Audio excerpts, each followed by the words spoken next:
Oh, you don't.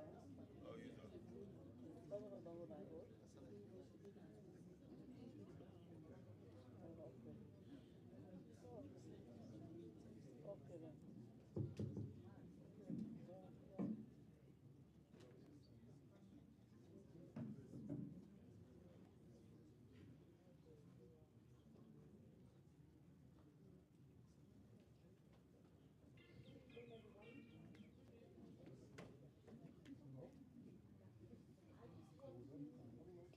Welcome, Honorable Vice President of the Court of Sierra Leone, on behalf of my boss, the High Commissioner, Dr. Juldeh, and the entire staff of the Sierra Leone High Commission, and to thank you all for being here today to support us as we welcome you to London. It's a very short visit. Vice President is going to be here for very short couple of days, but he wanted to include all of you in this very short time that's going to be here. At the moment, we're just going to start, first of all, by singing the national anthem, as we normally do in the United Kingdom. And of course, I think we will then do some prayers.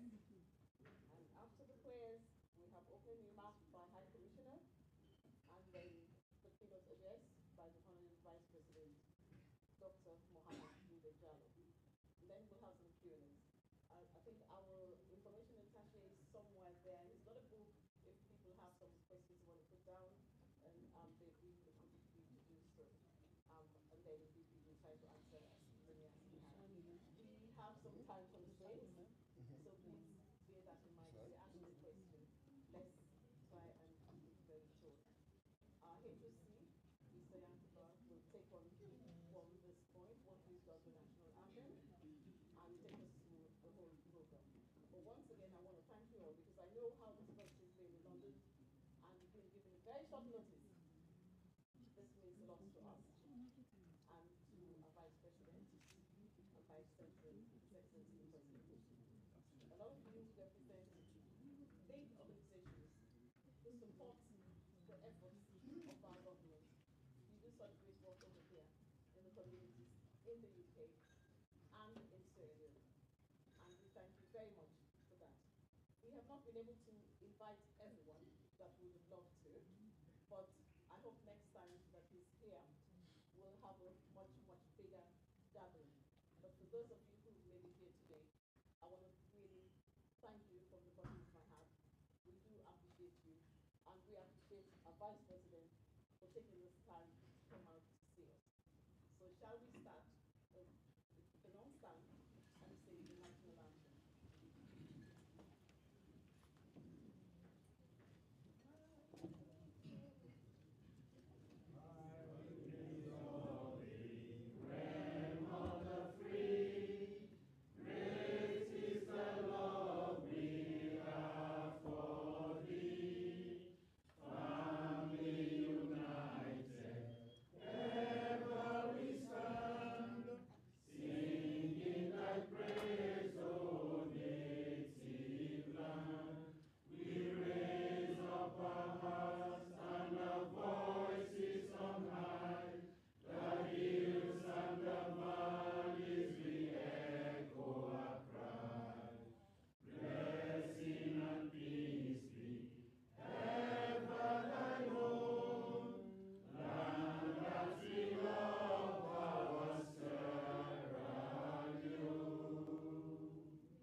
Thank you for coming, and I'll hand you over to Mr.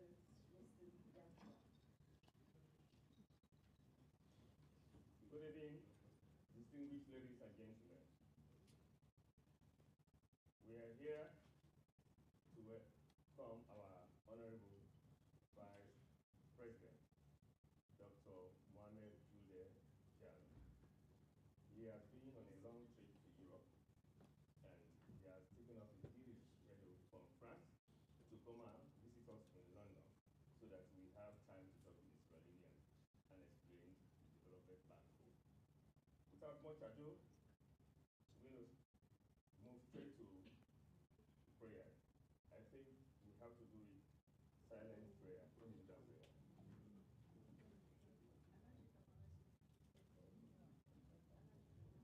Okay, prayers by, Muslim prayer by Alhaji Kamara.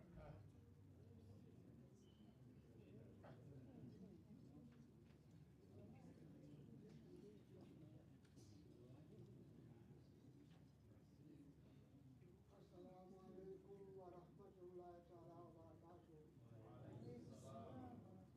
Today we are so happy we have the Vice President here. So I'm going to be very generous. Instead of praying the prayer on my own, I'm going to ask all of you to join me to do the prayer together. But first of all, I want to take permission from my colleague, Imam Alaji who is not been well for some time. Yes, I have permission. Yes. And I want to, I'm very, very sure that in the case of Sierra Leone, even the Christians, some Christians, they know they are Fatiha more than some Muslims. So that is what we are all going to do this morning.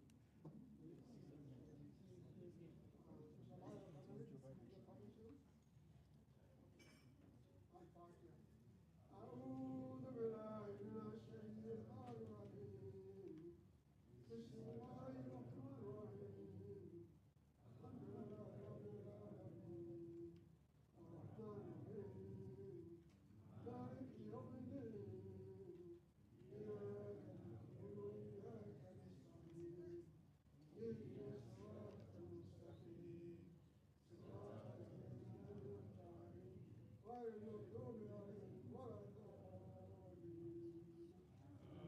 Thank you very much. And special thanks to the High Commissioner who reminded me so I am proud of the president. Thank you so much, Alhaji Kamara. We now call on Madam South Jalloh to come and lead us in a Christian prayer.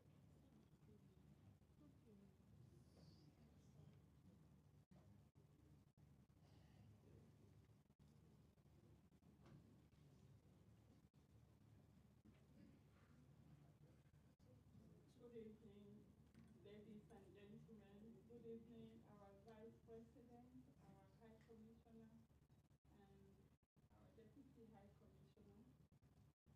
You know, God has been very good to us. He has fought good fights for this nation, Sierra Leone, and he's still doing it. From the time we were campaigning in 2018, he took the mantle to help Sierra Leone.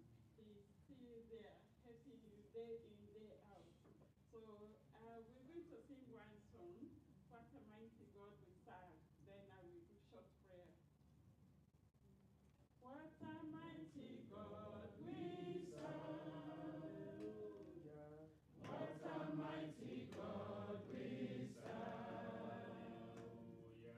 And the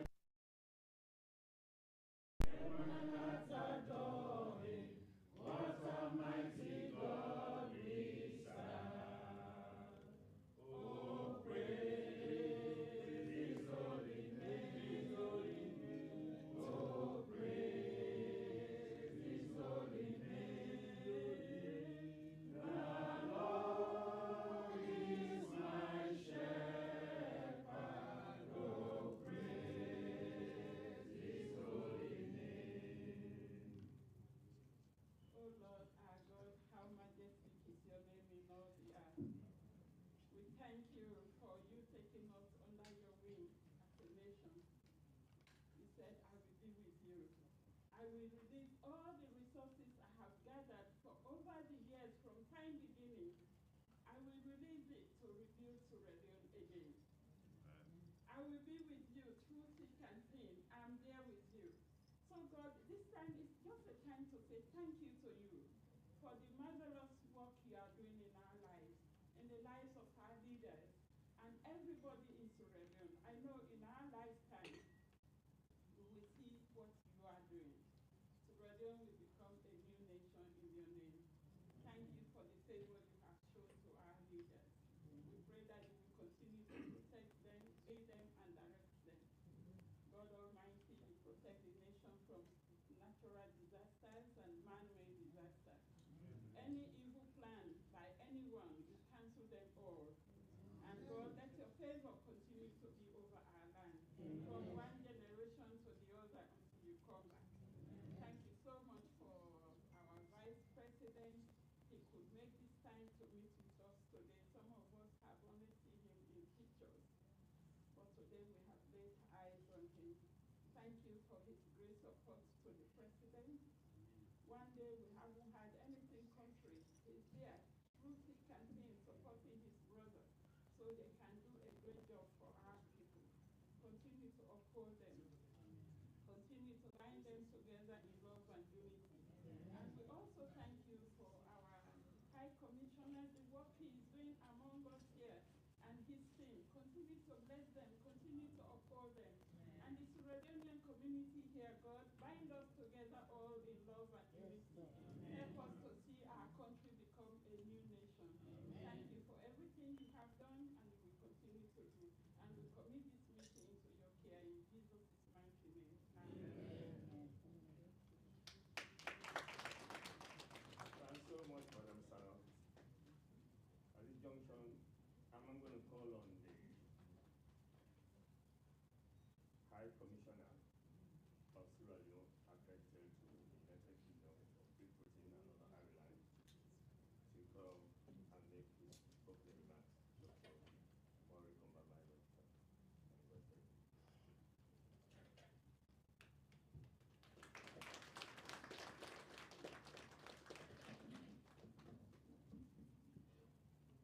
Your Excellency, Honorable Vice President, Dr. Mohammed Juldeh Jalloh, Baba, all protocols observed. Given the fact that we have a pressure on time, I would want us to be on time, and so I will not waste too much time in my opening remarks. But I must say this. Vice President Juldeh Jalloh, you have been a blessing to the nation of Sierra Leone. The fact that President Julius Malema in his second term asked you to continue running the affairs of the state of Sierra Leone is testimony to your contribution to his efforts to unite Sierra Leone, to help Sierra Leone progress, to help Sierra Leone develop. It is testimony to his belief in what we call thou good and faithful servant. And I want to say many thanks to you and kudos to you. In this room, Mr. Vice President, we have here representative groups from various walks of life in Sierra Leone. This is not exactly what you call a town hall. I remember that we were in Brussels together not so long ago, when you expressed the desire to visit the UK, to visit London particularly, because I do not remember that you have visited us here in London since you became Vice President, not officially anyway. And I am happy that you have come. People of Sierra Leone in the UK, can we put our hands together for our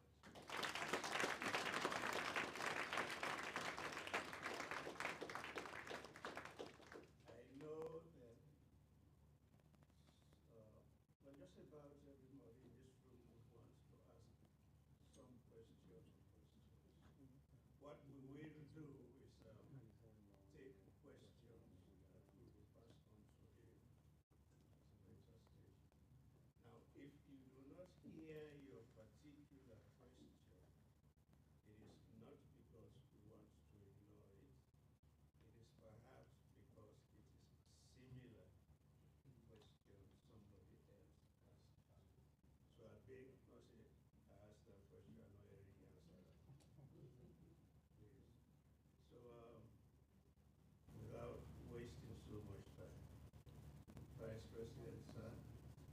Sierra Leone community in the UK, if you don't know particularly. Like I say, it's a broad section, representative groups. We have here religious leaders. We have here representatives from school organizations. We have here representatives from various ethnic groups. We have here representatives from charity groups, all working towards promoting the cause of Sierra Leone, all working to making Sierra Leone truly one country, one people.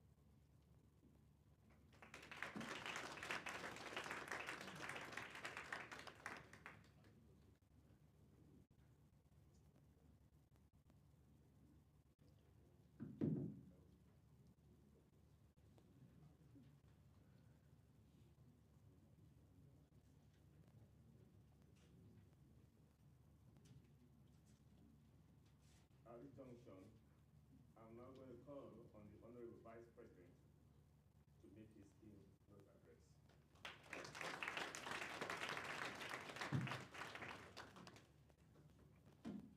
Thank you very much, Mr. Chairman. Your Excellency, the High Commissioner, my brothers and sisters from Sierra Leone, first of all, I want to take this opportunity to thank you very much. Very short notice, and you are able to come here to see me and to listen to one or two words I want to share with you. And I want to take the opportunity also to thank the staff of the High Commission, because this is a very short notice. When I was leaving Sierra Leone, really, London was not in my itinerary. I came to Europe, attended a meeting in Brussels, and then went to Marseille to attend the Sierra Leone Investment Forum. And then I'm in Paris trying to meet senior government French officials, because in the next couple of weeks or months, His Excellency is going to appoint an ambassador to France. So as you know, France is a big country. So we have been working on that seriously. And you know, the UK left the EU, and the EU is such a very strong strategic partner. It's the single most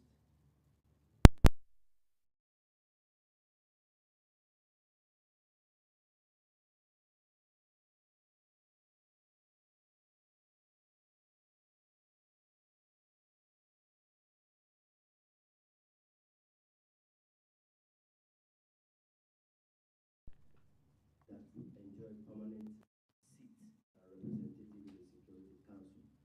So I want to thank the High Commission. While I'm in France, I still have additional meetings, because we had the elections over the weekend.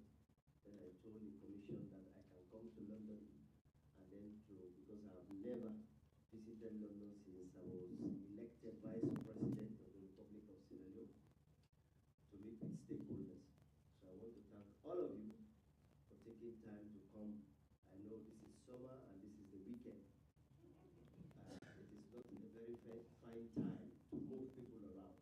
But I want to thank you for coming, and I also personally, on behalf of His Excellency, the government and the people of Sierra Leone, thank you all for the wonderful support you are giving back to Sierra Leone.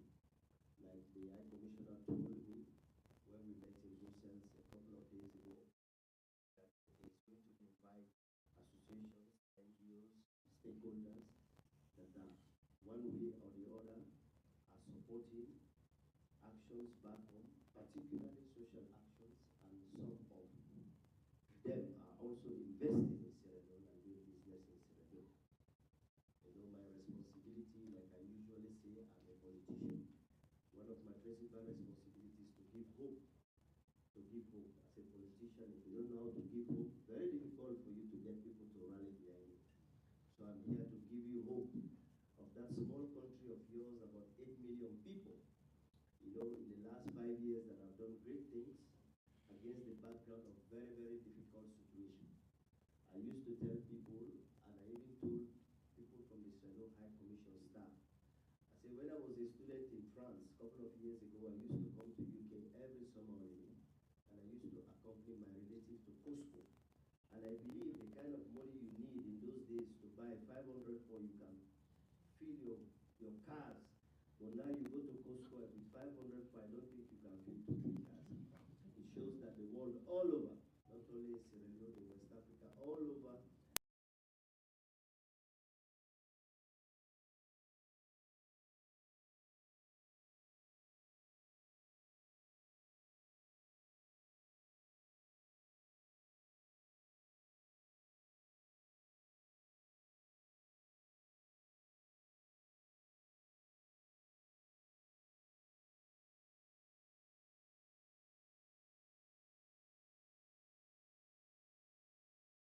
public expenditure, and they will expand opportunities for getting additional revenue, because we had in our mind a very big, elaborate social program, that is education.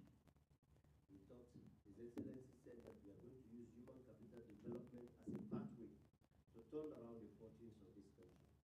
And when you talk about human capital development, you're talking about health, you're talking about education, you're talking about governance, promoting women's rights, promoting child's rights, strengthening the rule of law. And all those sectors are essentially what we call in governance the social infrastructure, which means these are sectors where you spend money or you don't make money. So when we came in 2018, 2019, the economy was doing fine because we were able to create additional initiatives for revenue. We were able to generate and increase the country's reserve.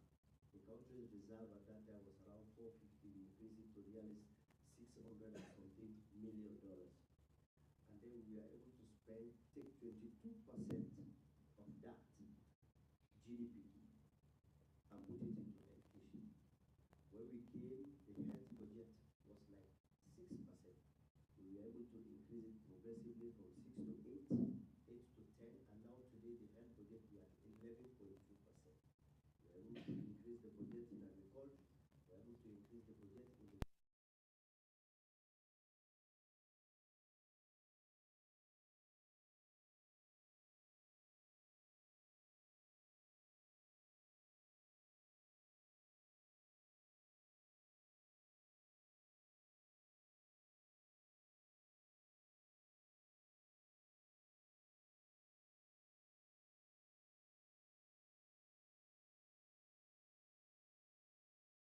slow down the economy. By the time we are trying to get out of COVID, designing what we call a post-COVID recovery program.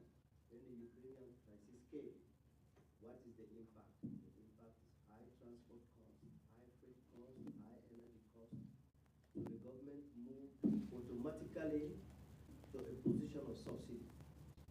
Because if you have high energy costs, if you have high fuel costs, if you have high freight charges, it affects basic necessities. So we move automatically to subsidy. We are subsidizing almost everything. You know, I usually tell people, I think our portfolio for subsidies is vastly expansive. We subsidize rice, we subsidize wheat flour, we subsidize fuel, we subsidize electricity. I give you a critical example, is electricity. Electricity today in Sierra Leone, you know, we buy electricity from what we call IPPs, independent power producers. We buy electricity today in Freetown, 5,000 euros per kilowatt hour. We sell at 2,800 euros per kilowatt hour to people in the social category tariff. And 90% of Sierra Leoneans are in that tariff. So for 90% of households in Sierra Leone, we subsidize electricity by 2,200 euros per person, per kilowatt hour. So it shows, because if you allow the increase in price to be transferred to the population, it's going to really create serious challenges. So we took over everything. And then at the end of the day, for the last 2 years, I can tell you, apart from development funding, we are not involved in real capital development, meaning that the government of Sierra Leone is not building a new road. If you see we're doing a new road, believe me, that road is paid by the EU. Or for the roads that we have approved, we are doing it by what we call 10-kilometer financing. For every 10 kilometer the contractor does, we pay you. You know, so for every 10 kilometer, because we don't have the luxury, we are spending all of the money in subsidy. And like I said, but it is good, the social investment we made. We made social investment, like I said, 22% of the budget in education. Today, in Sierra Leone, in the last 5 years, we have added hundreds of thousands of kids into the school system. As I'm talking to you today, we have like 2.7 million kids in primary and secondary schools. We are paying school fees for. We are paying fees, we are buying books, we are paying teachers, we are supporting them with teaching and learning materials. Today we have expanded the opportunity for early childhood learning. We go to villages first time when they talk about early childhood learning, that is nursery schools. It was meant really for elitist families in the western area. Today in the upcountry, in this country, we have built early childhood centers. And then we are building them exactly around market areas where you have very big market, so that we will allow women to go to sell, while at the same time they have a place where they can keep their kids. We have increased the number of girls that are going to school. For the first time in the history of Sierra Leone, you have more girls in basic, senior, secondary school than any other time. It's one of the top in Africa to see the number of girls. Today, the number of girls, Sierra Leonean girls that are going to study sciences in the university have increased. If you go to the science faculty in Kobe College, it's full of girls. That is because we put premium on girls going to school. Not only to send them to school, but initiative to keep them in school. So this is some of the things that it has been phenomenal. Just in 2023 alone, about 137,000 kids that passed the WASC exam. It has never happened in Sierra Leone. 137,000.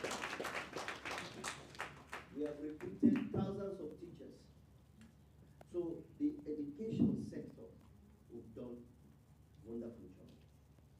But for a country like Sierra Leone, you know that I've seen years and years of the social sector being under pressure and serious challenge, we know we have to do more. Because every time I go up country, I go to a district, I visit a school, I visit a community, they ask for more teachers. They want more teachers to get people. They ask for additional classrooms. Today, the incentive to go to school in Sierra Leone is free. That is why you have His Excellency the President as the co-chair with the UN Secretary General of the of Education in Transition. Is the only president that is co-chairing that one with the president, with the Secretary General of the UN. That is why every year is invited to UNESCO in Paris. Today, our benchmarking, in the international indicators in the education sector is going up. It is getting positive. It is green. And it's as a result of that that we are able to consistently pass the MCC indicator that makes us compact eligible. Today, we have $480 million from the Americans. Although it is the education sector in Sierra Leone is not basic, it's higher technical education.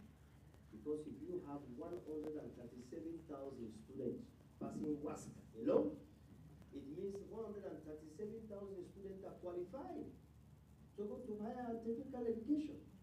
Where is the infrastructure? The infrastructure is not there. Make no mistake. The infrastructure is not there. The universities are crowded. They are overcrowded. Higher technical education overcrowded. So that is why His Excellency has decided to establish what we call alternative financing model for higher and technical education. We are looking at ways that we can get additional resources that we can put into higher and technical education. Because we need to do 4 things there. First, we need to build the infrastructure so that at least more kids that are going to university and higher technical education will have a space. Second thing we need to do here is also to improve the quality of learning. And to improve the quality of learning, it means you have to spend additional resources on training lecturers, young lecturers to become professors so that they have the opportunities. The third thing we want to do that is to expand the opportunity for the university to play a key role in the development, particularly today that we have made agriculture feeds along in priority, and we realize that to be done here is to improve the governance of the university structure, so that the university is more accountable, is more transparent, so that whatever resources they get, they are able to manage it, because people are paying fees and those fees need to be managed. So essentially, these are the 4 key areas around the challenges we have to address at the higher technical education level. But that is the challenge where we are, because the higher technical education is the future of the free quality education. If we don't prepare it, then the free quality education is going to fail.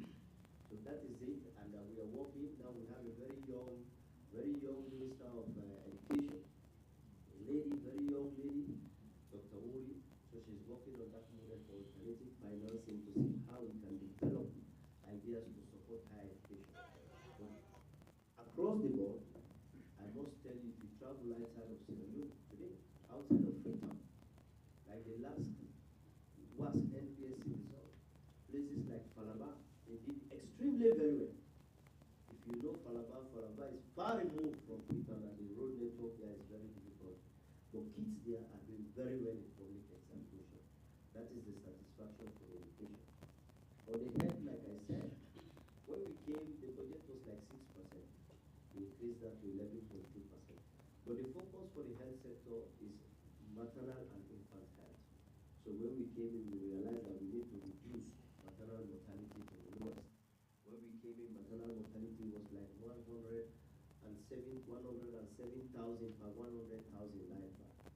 Progressively, by 2 years later, we were able to reduce that to 717 by 100,000 life back. We thought it was still high. In 2022, we were able to reduce it to 443. We still think it is very high, because we want to reduce it to a single digit, or to 2 digits. But the next assessment that will come out, you'll see that we are reducing. How did we do it? Various initiatives. There are no one initiative. Because when we came, we tried to look at maternal health in light of what we call a life stages model. We started to focus first on the 22 months from the time the woman gets pregnant to the time they deliver the baby in its infancy state, all what you need to support that. And we did that. We recruited additional nurses, 11,000 healthcare workers, 8,500 of whom were nurses. Today we still need more. We are able to expand training for midwives. We created additional institutions, build new midwife institutions like in places like Kenya, to expand training so that we are able to change the model of certain NGOs that are working in the health sector to get them focused on specific things. And then we distributed ambulances across the country to every chieftain, so that no matter how late, no matter what the time is, if a pregnant woman feels pain, there's an ambulance, there's a chieftain that can take you to the nearest healthcare center. And then also we did a lot of campaign around teenage pregnancy, because we realized that large majority of the people that died through birth were kids, young kids. So we engaged in a campaign, and then we brought in we reversed the policy to allow pregnant girls to go back to school, and also create additional mentorship for them. So teenage pregnancy was drastically reduced. And at the same time, we introduced another new dimension into it. Because I remember in 2018, when I visited Pujao Hospital, I went to the maternity ward. And then most of the pregnant women were not there. Then I asked the doctor, where are the pregnant women? They said they went to town for food. Then I realized that food is also a very important aspect. Then I came back to Freetown, then I campaigned to the Minister of Finance, then we created a dedicated budget line for nutrition. Sierra Leone is one of the first countries in Africa to have a dedicated line of budget for nutrition for pregnant women and under 5 children. I didn't know that until in February when I went to Ethiopia in Addis Ababa. When I said that, other heads of state were sitting there, really? Yeah, we will do. Because usually nutrition budgets are lost in ministry, so we created a line. So anybody who takes that money is going to spend it on nutrition, either to feed pregnant women or to feed under 5 malnourished kids. Because we realize that if you have a malnourished pregnant woman, the tendency for that malnourished pregnant woman to give birth to a malnourished baby is very high. And even the tendency for a very weak and malnourished pregnant woman to survive delivery is also very, very, very, very low. So that is why we created that budget line, and we are very proud that today and every year we are going to increase it. Because when we did that, UNICEF came with what they call the nutrition match window. Meaning that if we put 500,000, UNICEF is going to add another 500,000. So every year we are going to increase that. So today we are able to support also pregnant women. And then we created what we call nutrition clinics.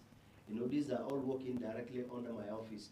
The nutrition clinic are essentially in hospitals is to give advice to pregnant women on the kind of nutritious food they could eat.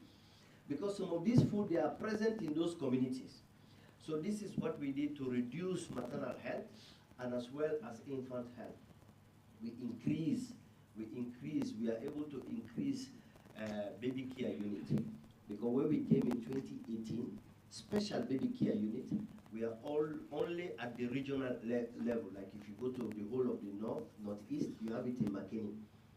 You know, so in 2018, when we visited the first one in Makeni, we worked with UNICEF. We sat down, we developed a program supported by UNICEF, government joined UNICEF. Then we expanded that. The special baby care unit is those baby care units to support premature born.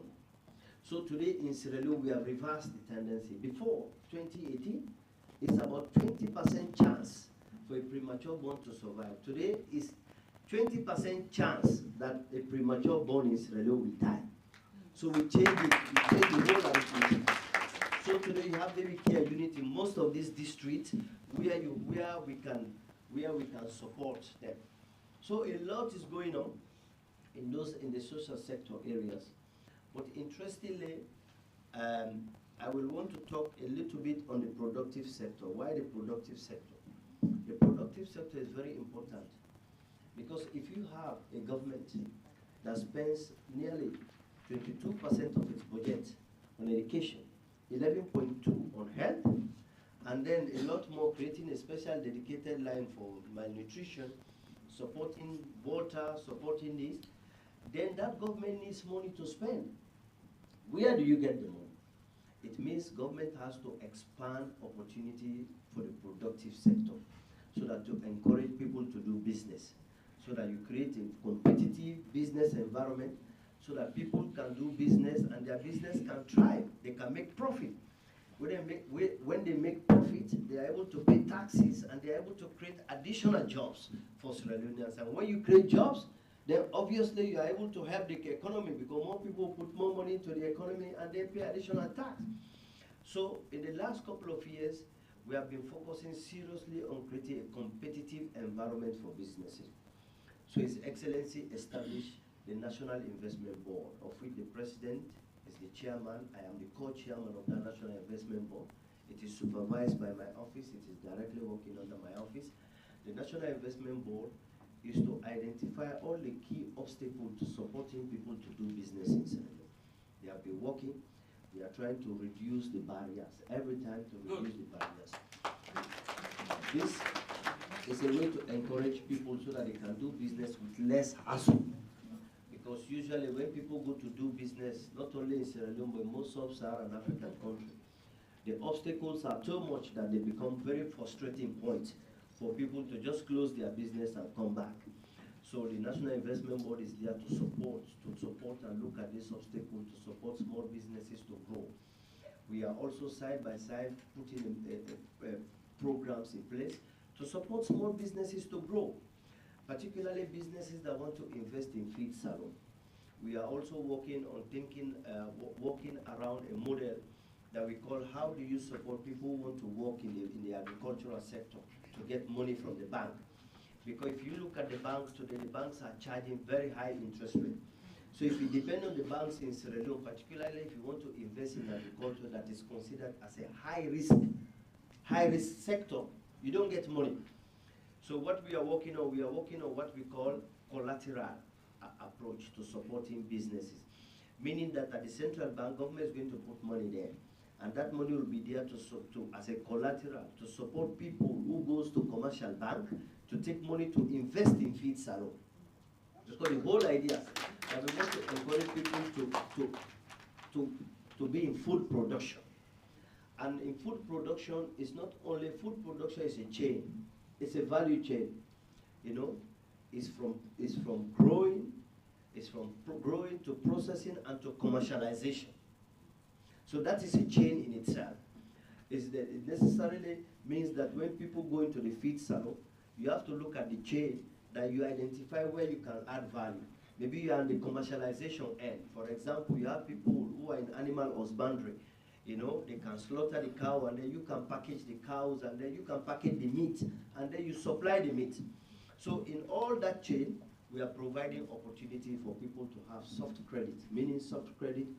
Government in itself is putting money into it, but government is also creating the opportunity for small businesses to have access, you know, to financing that will allow them.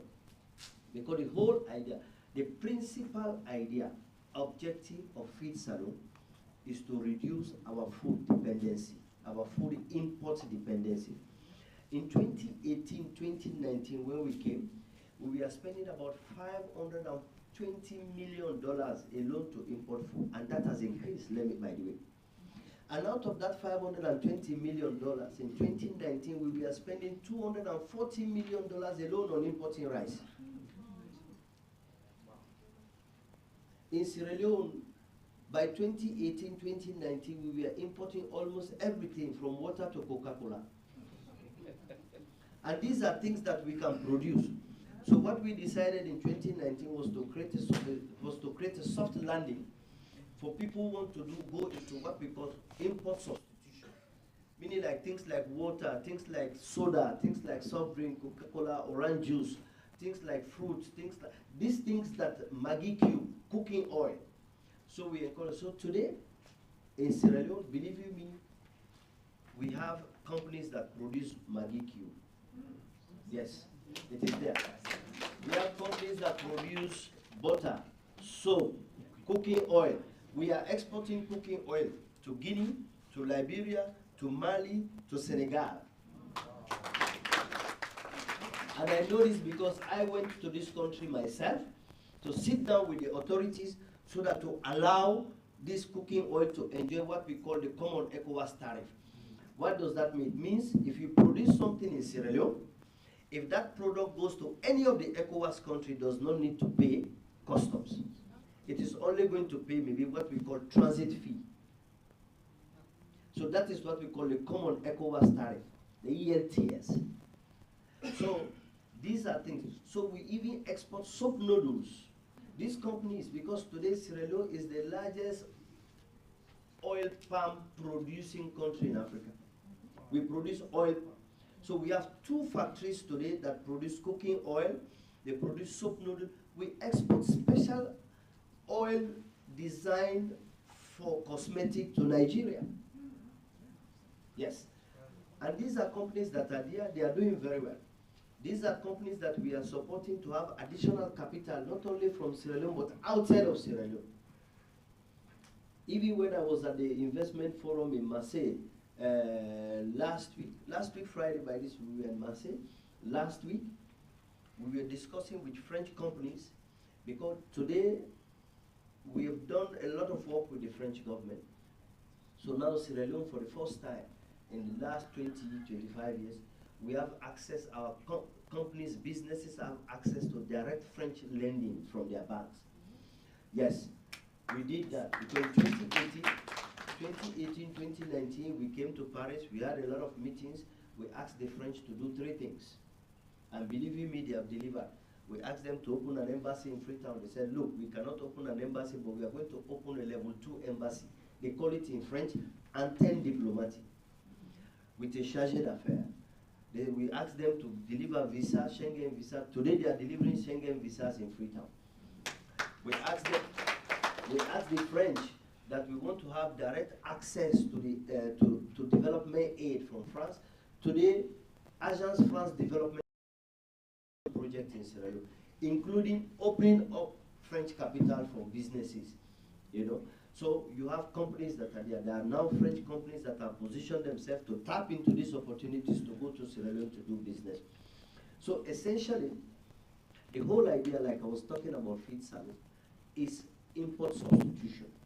Today we are exporting, and we believe that a country like Sierra Leone, with 7 to 8 months of uninterrupted rain, massive land, there's huge potential for us. So the objective, the principal objective of feed salad is to reduce our food dependency and to increase domestic food production. So that things that we can produce, we can buy ourselves. So all the policies are there. We are getting a lot of encouragement. His Excellency was 2 weeks ago. 2 weeks ago was in Vienna. He got a lot of support, got a lot of pledge, and we are seeing a lot of companies that are coming to invest in the agricultural sector. Like I told you, the whole idea of the feed service is about food production. So there's a lot of opportunities in the supply chain.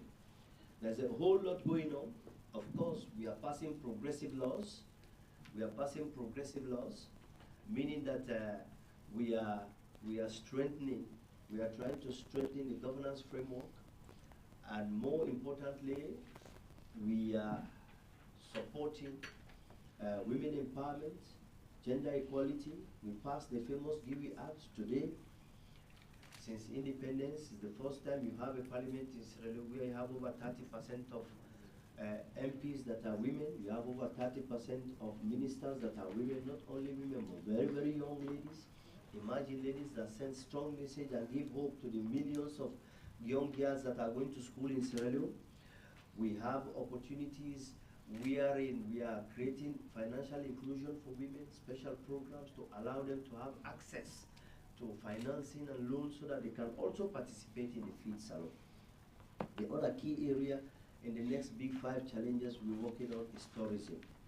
There's a lot of challenges. We've come a long way, because we know that Sierra Leone does not have embassies all over the place in the world, so we decided to make Sierra Leone a visa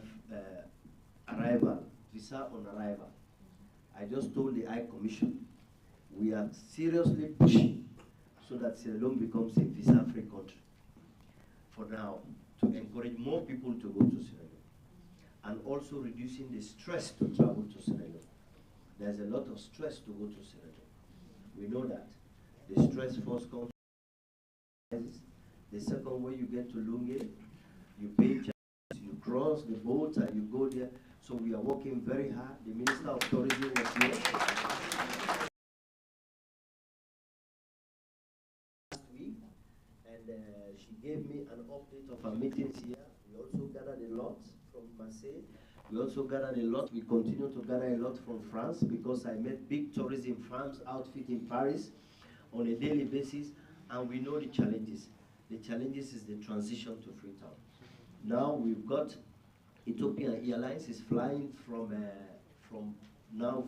Freetown, and we are working hard to encourage Ethiopian Airlines to see if they can do Addis, Freetown, London. And we see how that goes, because we know the traffic, but we are also getting back. We are also trying to get back on serious engagement to see if we can get Air France back when they get the fleet. Because the reason why Air France stopped going to Sierra Leone is not because of any other thing, because of charges. It's because of fleet availability. You know, during COVID, most big airline companies, they didn't buy new planes. So after COVID, there's now demand for high fleet. So every big company is buying fleet. So now big companies are struggling with additional freight. So they have to make strategic choices. You know, so Freetown was made in light with Boston. So Boston won us against Freetown. So the Freetown route was suspended for Boston route. You know, but we are going to appeal. We're going to continue to appeal. You know, and I believe we will get Air France to go back, you know, to fly back. Because when you create more competition, you are able to bring down, you know, the fears. We want to get more lives. So these are some of the things, you know, we've been doing. I just say where I come here, I will have to meet with the stakeholders, as I told the High Commission. This is your own opportunity. We have a lot of questions, so I will spend more time on trying to answer those questions. But more importantly is to thank you for your continuous support.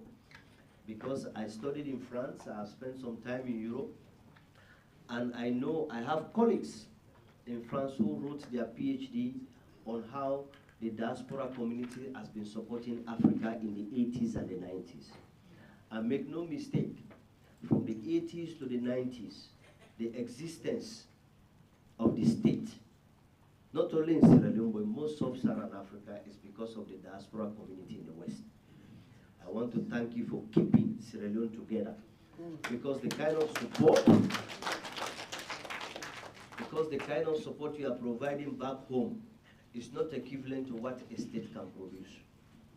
We know what it means to support family back home.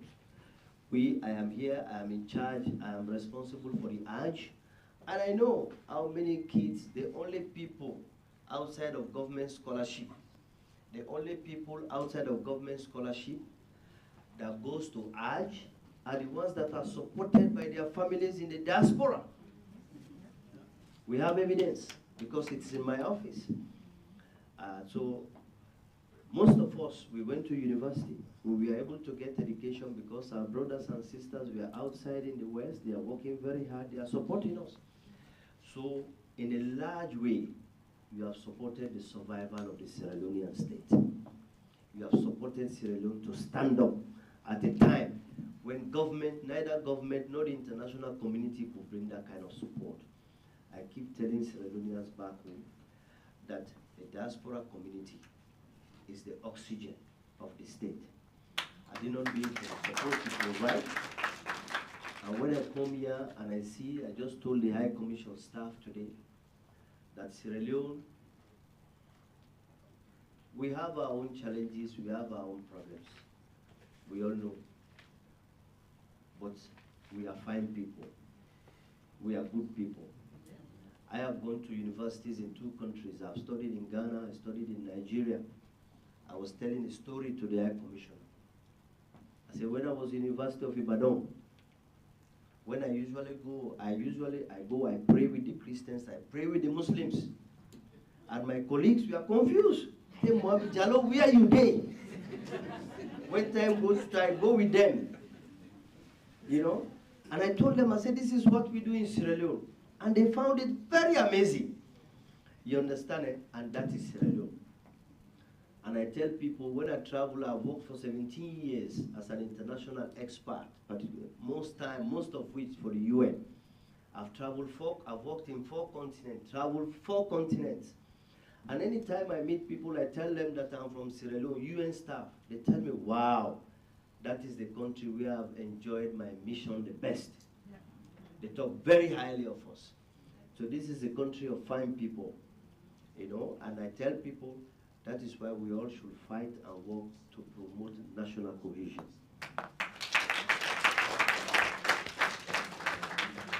Because Sierra Leone is a country where you see a wife that is called Kamara, has a husband that is called Kalo.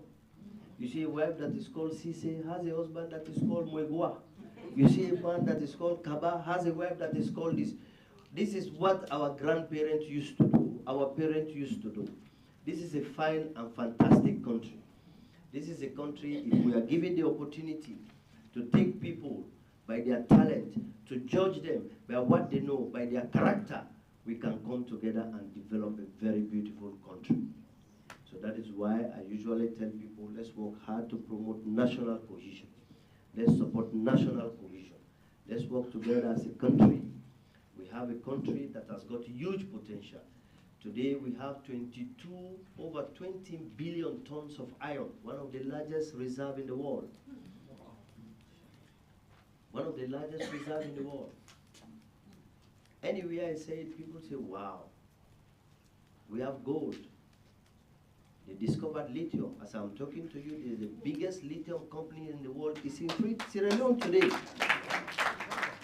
They will start production in 2025. They've already invested hundreds of millions of dollars. It's the biggest lithium company in the world. They are there. Companies are coming every day. But these companies, although they are looking for iron, they are looking for lithium, they need stability. They need peace. They need a peaceful country. Because they want their kids and their wives to go to supermarket and schools without anybody attacking them, without anybody disturbing them. So news and bad news of your country on fire will not allow them to go. No wife will allow her husband to go and invest in a country where every day they will think people are going to shoot themselves. We have to preach peace. We have to preach togetherness. We have to preach national cohesion. This is a small country. I usually tell people, my parents are from Port Loko, but I'm born in Kono. I went to school in Kono. All the people I knew in Port Loko is when I'm getting old now. Apart from my relatives, my cousins, my brothers that I know. But my parents are from Port Loko. I was born in Kono, I know Kono. I grew up there. My wife is from Kenema. That is the beauty. So this is what I said we all have. I was telling the High Commissioner today, I say if we don't build a peaceful Sierra Leone, if we don't build a stable Sierra Leone, if we don't build a Sierra Leone where our value system will be turned around, working together and building national cohesion, our kids are going to sell our houses and come to the UK. They will never go. They will say, well, we don't have time for this. They say, we don't have time for this. So you don't have time for demonstrations all the time. We don't have time for all this. They one house that, no, I'm going to just sell it and come and sit down here. Then they lost the heritage. We have to provide incentive for them to go. There are so many African countries where the kids like to go, they want to go and live there. And I think Sierra Leone is a beautiful country. So we want to work together. I encourage the High Commission that now, more than any other time, the High Commission is going to position itself to play a very pivotal role in the life of Sierra Leoneans and also in the political realm. For far too long, the British, the law for Sierra Leone has disappeared in the heart of the British. We have to gain that space. Apart from America, Sierra Leone is the #1 country to Britain. We have history that no country shares with this country. If you remember after the war, the period of Tony Blair, the class shot, they liked Sierra Leone. They did everything for Sierra Leone. We have lost that space in their heart. We have to go and look for it. We have to go and find it. We have to go and recover that love. The just concluded election have sent very positive message as far as in France. So let's take advantage of that positivity. Let's go there. Let's get that love back. Let's get the British to know that we are together. Because the Queen, Sierra Leone is one single African country that the late Queen went for the independence. It does not come easily like that. So we have to gain that. We have a very strong community here. That community has to have a very strong lobbying capacity. We just need to build that one. We just need to build that one. Get the community. We have communities here. We have got Sierra Leoneans here, people of Sierra Leonean origin that have become foreign ministers in this country, that have become ministers in this country, that are becoming MP. Let's work together and build a very strong lobbying community to get the British to know that we want that place in their hearts that Sierra Leone used to occupy. We want to reposition. We are going to reposition the commission to respond to that. We also want to encourage the diaspora to respond to that. But that has to start by liking yourself, by working together as Sierra Leoneans. by supporting your government and by supporting your country. So I want to thank you very much for all the fantastic work you have been doing and supporting Sierra Leone, and also for the very short notice, but you made time to come and listen to me. On that note, Commissioner, are we going to move to the question session now? Yeah, we've got a few questions. Well, quite a few Or you questions. have a mic, you still want to pass it around? Maybe I'll stand by you.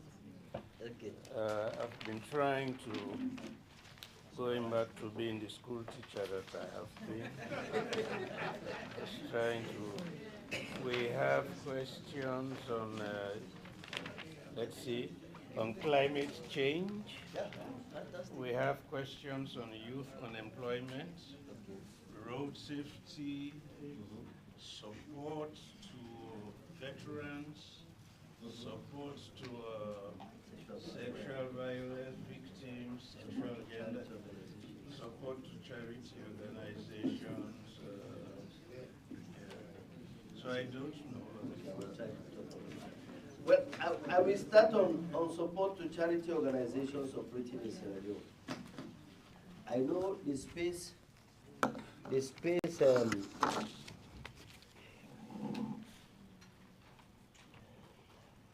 because one critical thing about charity organizations operating in Sierra Leone is that when you operate a charity organization, you want to reduce your overhead cost. Because when you reduce your overhead costs, you're able to spend more money on your programmatic interventions. And I know that the overhead cost has been a challenge, not only for charity organizations, even for NGOs, local NGOs in Sierra Leone. Local NGOs in Sierra Leone are struggling. That is why in 2020, I called a meeting with some key donor partners to look at their governance portfolio. Because their governance portfolio is contracting. It's seriously contracting. Let's take FCDO, for example. That is the British Development Wing of the Foreign and Commonwealth Development Office. Their governance portfolio, the last time we spoke, was about 8%. I told them if they can increase that to 20%. Because you just have to get NGOs to work. Civil society has to work. If you don't have NGOs and civil society, believe you me, the development challenges will be overwhelming. And then the civic space is going to contract. Me, I'm a product of the civil society. I worked for 2 years for Campaign for Good Governance, for over 10 years for the United Nations. I don't want the civic space to contract. Believe you me, if the civic space contract is going to be dictatorship, and dictatorship will not be good for democracy, and democracy will not exist in a place where you don't respect the rule of law. And if we don't have democracy, you don't have stability. If you don't have stability, you don't have development. Make no mistake.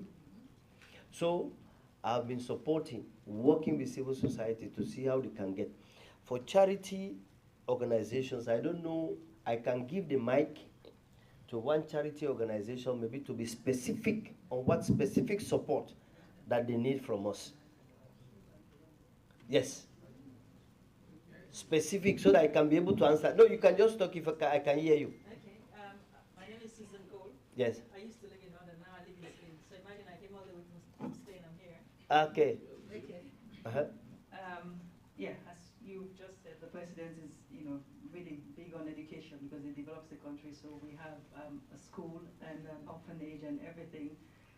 And we need support. We don't have any support. Because, for example, now we have up to primary school level, and the kids finish school, and some of them don't go to secondary school because the schools that are near the secondary schools are expensive and they're very far for them. So we don't really have the support. We don't even get support for paying teachers. And we're trying, but we don't get the support. Yeah. Well, thank you very much. I think the support is two things. First is that we have to help you to get your school to be registered as a government-assisted school. It is a government-assisted school. Oh, you have supported that. Then we have now need to work to make sure that the teachers are pin coded so that you don't spend money paying teachers. You are paying teachers. So Ambassador, you know about the school? Yes, I know. So This is my we are going to make sure that when the quota is out, because usually when they give quota, that your school is giving a quota when we are going to recruit, every year we recruit like 1,500 teachers. But there is a quota system that we distribute across districts so that at least we help. So schools like charity organizations, if you can list that school, then the quota, where is the school based? In Waterloo. In the peninsula, that is in the western area, western rural. So we can list that school, we can give a quota to that school, so at least, how many teachers do you have?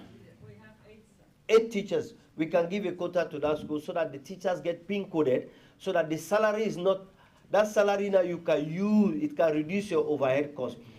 For the kids that are going to secondary school, it depends which kind of secondary school, because if they are going to a government-assisted secondary school, then they don't need to pay fees. Because it's in a village, so they have to walk really far. So the only available secondary school there is a private school. It's private, and then so they have to pay, and then. Which village is that in Waterloo? It's called Matindi. Matingi. It's near the. Okay, I will at least the Deputy High Commissioner know. I will take special note. Thank you very much for that. I will take special note to do that. The other charity, yes, I will just give opportunity to the charity. Then I come back to, this is for charity organizations. Okay, very good.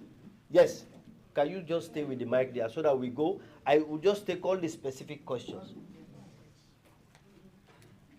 Good evening, Mr. Vice President. Yes. My name is Diki Kago. I'm a founder of Project Ray, myself and my wife.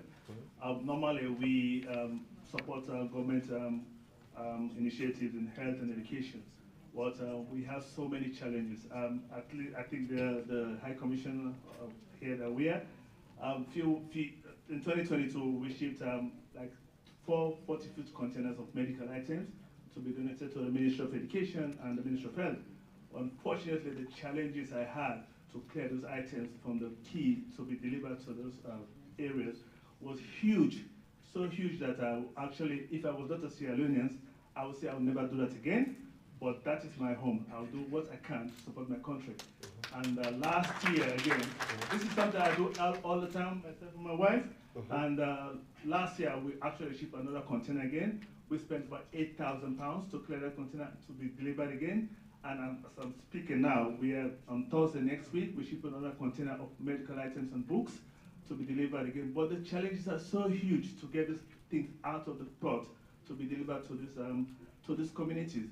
Because I know it's a challenge, difficult for government to go to every communities to do their best, but we as people, we as citizens, we have to join government to support our communities. So these challenges, can you please look into this? Had it not been the help of the then Deputy Minister of Health, Princess Tuba, it was going to be a disaster for myself and my wife. So can you please look into this and see what we can do to support charities that actually ship items to Africa? For taking the time to come to see us. My name is Juldeh Jalloh. Not the same kind of leverage or clout to be able to do what we're doing, because we're raising. Give it to them. Give it. Thank you, Mr. Vice President, especially in primary schools. Now we've done our launching and we have money to. Good afternoon. Yeah. To screen people, because first of all, screening people at a very young age, screen mothers, pregnant women to do. But that is not present in Sierra Leone. So I am here today. Okay, I'm a disability rights. The High Commissioner gave me a recommendation letter to take to the Minister of the Government. I'm not standing for any position. I'm just helping my people. Thank you. Thank you.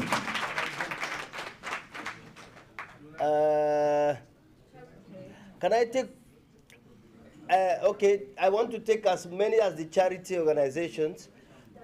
So that's going to be the charity. Okay, since they are here, you can you just, charity. Yeah, organization. Sorry. Welcome, Mr. Vice Yes. President. And my question is more to do with climate change. I don't know if you want me to wait for the next when you get a question. In that Just as since you have the mic now. Okay. I know in Sierra Leone we've got the governance code, which I've gone through, and it's really, really good. But as a government, what are we putting in place for all these big companies that are coming to Sierra Leone? What have we got in place for them to help the communities in which they operate? That's one. And two, as a government, what are you doing and how can we help? Because knowledge is understanding. If we know what's the impact of climate change, then we'll be able to help. I don't know what you're doing as a government to sensitize our people about the effect of climate change and how important it is for us to be planning for the future.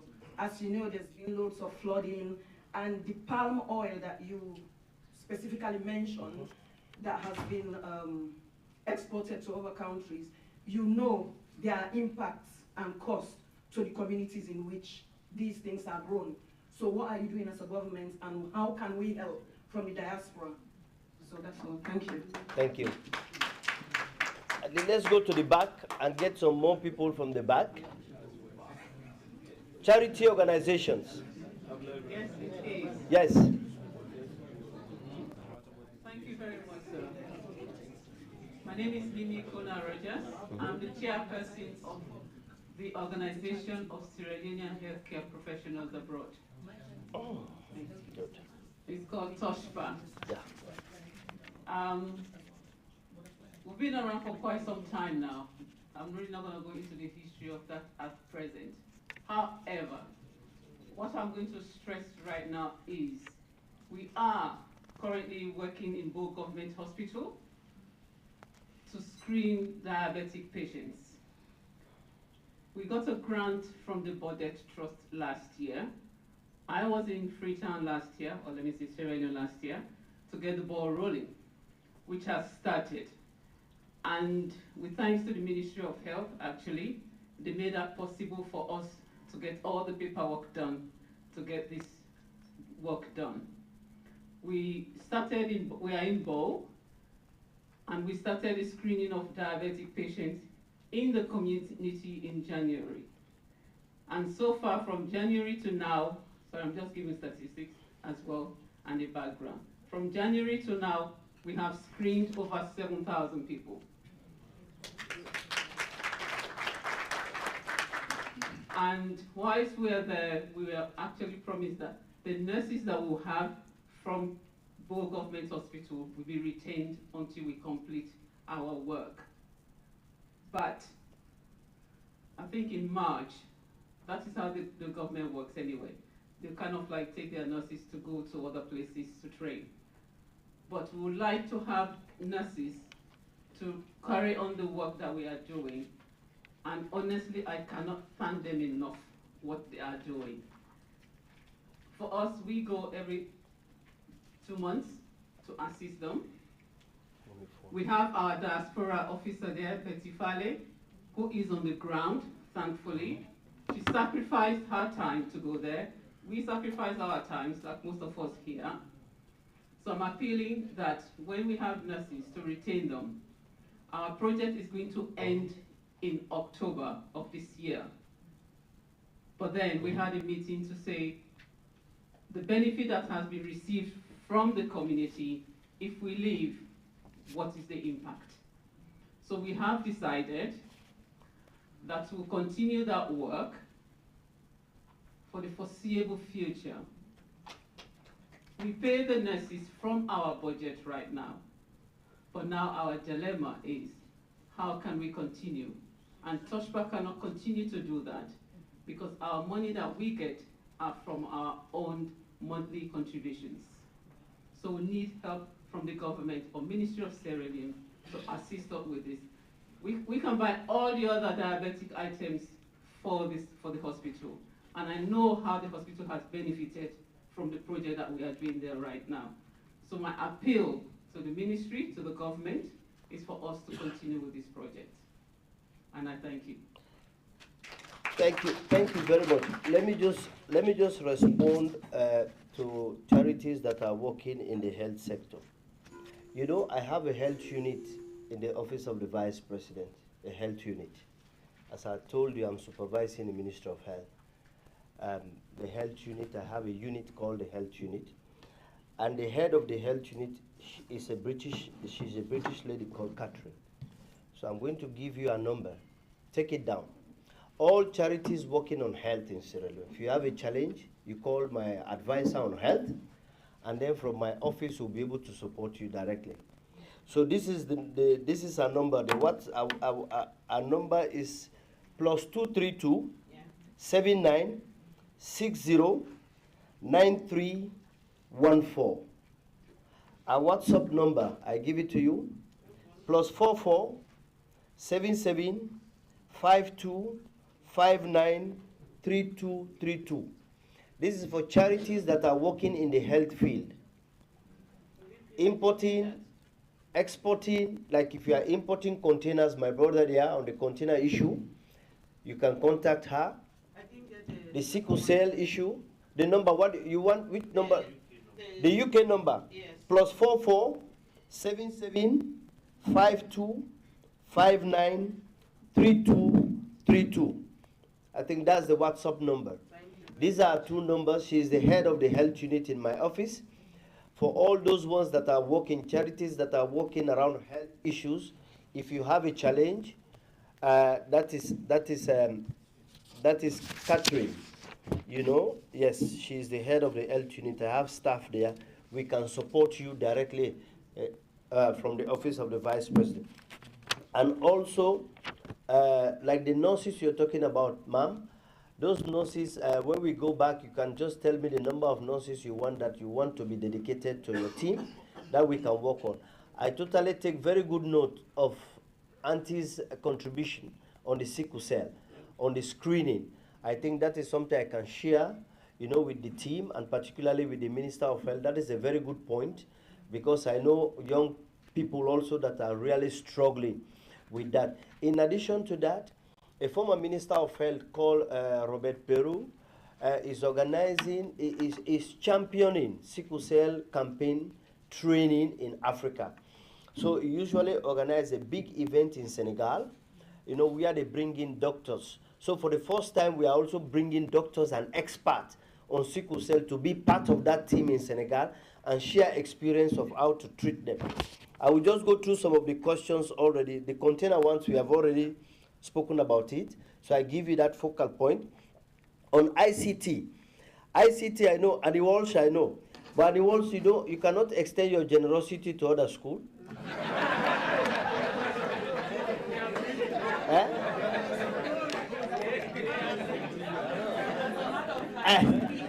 Last year, yes. we organized one holiday STEM club for 100 children at a cost of £8,000. This year, we're doing 200 children from different schools, not only Aniwash Grammar School. Fantastic. 200, and we're paying £10,000. So yes, we've extended generosity, the annual generosity. Thank you very much. On the ICT, I want to thank you very much for that. On the ICT, you know, this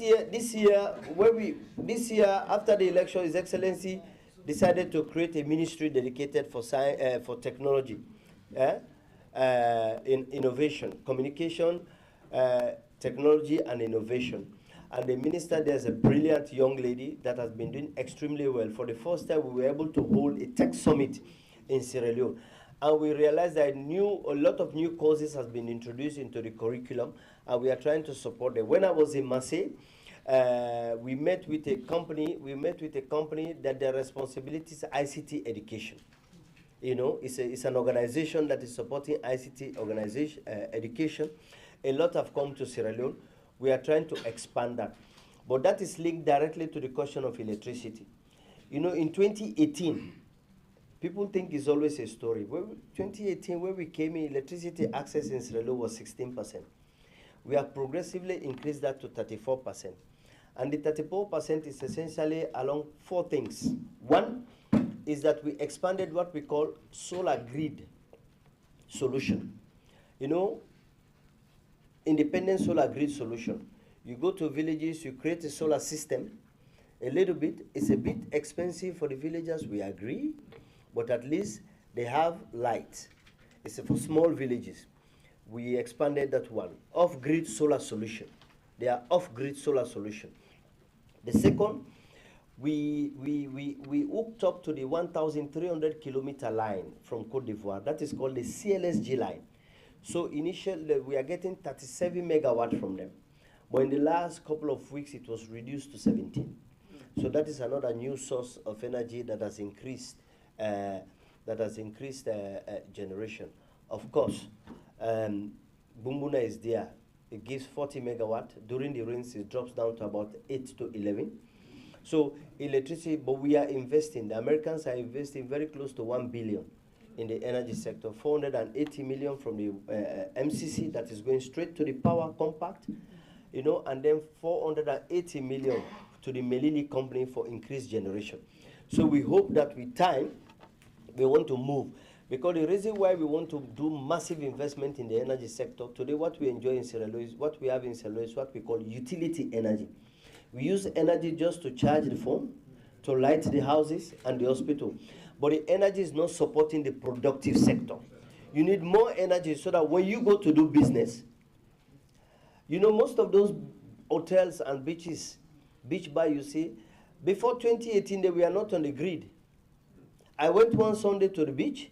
I sat down in a beach bar, and then the owner of the hotel came to see me, and then we were just talking. He said, Alaji, una for help for this light to the born boku fuel pangenos. I said, you are not on the grid, he said. Then we put them on the grid. So that is why the consumption, what you need in Freetown today, is what they call we need 150 megawatt peak demand. That is what you need. If you combine everything that we have, is not up to that 150 meg. So you need 150. And then so over the last couple of years, the demand in Freetown has increased. Because when you build new lines, when you expand to new communities, somebody's going to buy a fridge, is going to buy additional air conditioner. So the demand has increased in Freetown exponentially. So we are trying to match it. But with all these kind of reforms we are doing in the energy sector and the investment that is coming, I am pretty confident in the next couple of years because we are investing along the 4 essential components. That is generation, transmission, distribution, and governance. Governance meaning that we need to transform EDSA because there's a lot of commercial losses. And the only way you can reduce commercial losses is to bring private sector participation into the energy sector. That is why in Sierra Leone we have passed the regulation now. Anybody in the private sector can now invest in generation, in transmission, distribution, and commercialization. So now we are encouraging private sector to come and participate in the energy. That is the only way we can change the narrative. So with expand electricity supply, it will come with ICT education. And then, of course, my brother, Otem, I don't know which challenges you are getting for the organization, but be rest assured my office is there for you. One of my staff is there from my office. Is just sitting one after, yes, that my staff is sitting next to you. Take the contact of that staff, see what we can do, because you cannot have money here and you say you want to spend it. We don't create the opportunity for you to spend it. Huh? Huh? Oh my. Huh? Oh my. That money they will for spend. So we create the opportunity there, my staff there and there, just link with that. Whatever would they able to do, and so that you go able to spend that money there. I believe say we don't talk about the diabetics, we don't talk about it. So I will give opportunity to 3 more questions. Huh? Any 3 questions? So what is that question? Climate change. Yes, sir. Climate change. You see, like when we came, we created a ministry on environment. That is essentially because we take good note of the importance of climate change. We know we know the impact. We are aware of the impact and we have been participating.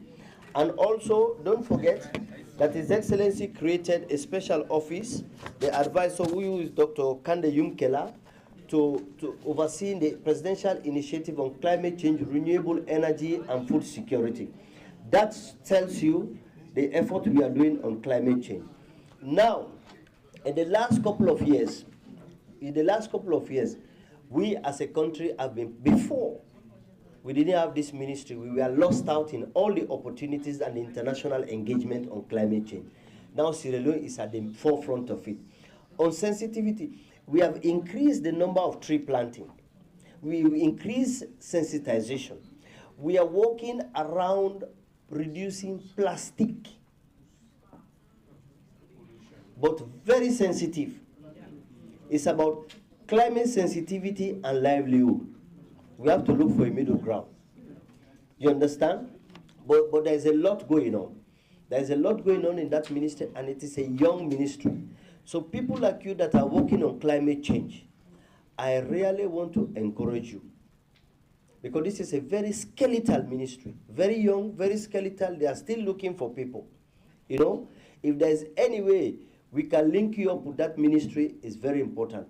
But I want you to know, for the fact that His Excellency opened a special office at the presidency, tells you the importance this government is attaching to climate change.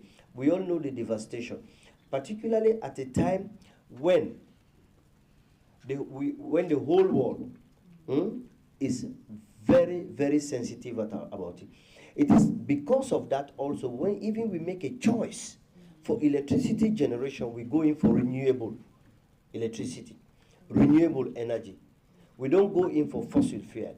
We try as much as possible to expand our investment in solar power and reduce fossil fuel. So that is something that we are serious about, and that is something we are working on. But I'm very happy to see that you are very, very attached and passionate about this subject, and I will really encourage you to get through the High Commission to get in touch with the ministry. The minister is a very fantastic young guy, very proactive, and I believe you have a lot to share with him so that you can know how you can come in. But sensitization, there's a lot of organizations going out, working in the communities, expanding it. On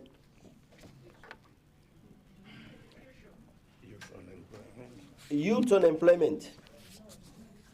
Youth unemployment is a big challenge. Make no mistake. Just 2 days ago,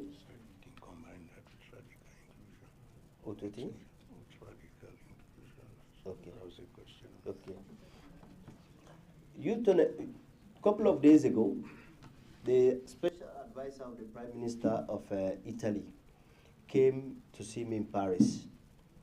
I was telling the High Commissioner, because a couple of months ago, Italy invited us. I was supposed to lead the delegation to go to Italy on the Italy-Africa Summit. The focus of the summit was the Matteo Plan. Matteo Plan is a famous Italian called Enrico Matteo that wants to develop cooperation with African countries to support so that young people don't go to those dangerous routes to Europe. So youth unemployment is at the heart. One of the reasons why His Excellency is so passionate about the Feed Salon initiative is that it creates immense opportunity for youth employment. And normally when I tell people that agriculture provides employment for you, they just think it's farming. It is the entire supply chain. It is from farming to processing to commercialization. You need people there. Just look at this food supply chain in Europe and see, maybe the cucumber you eat here is produced from Slovenia.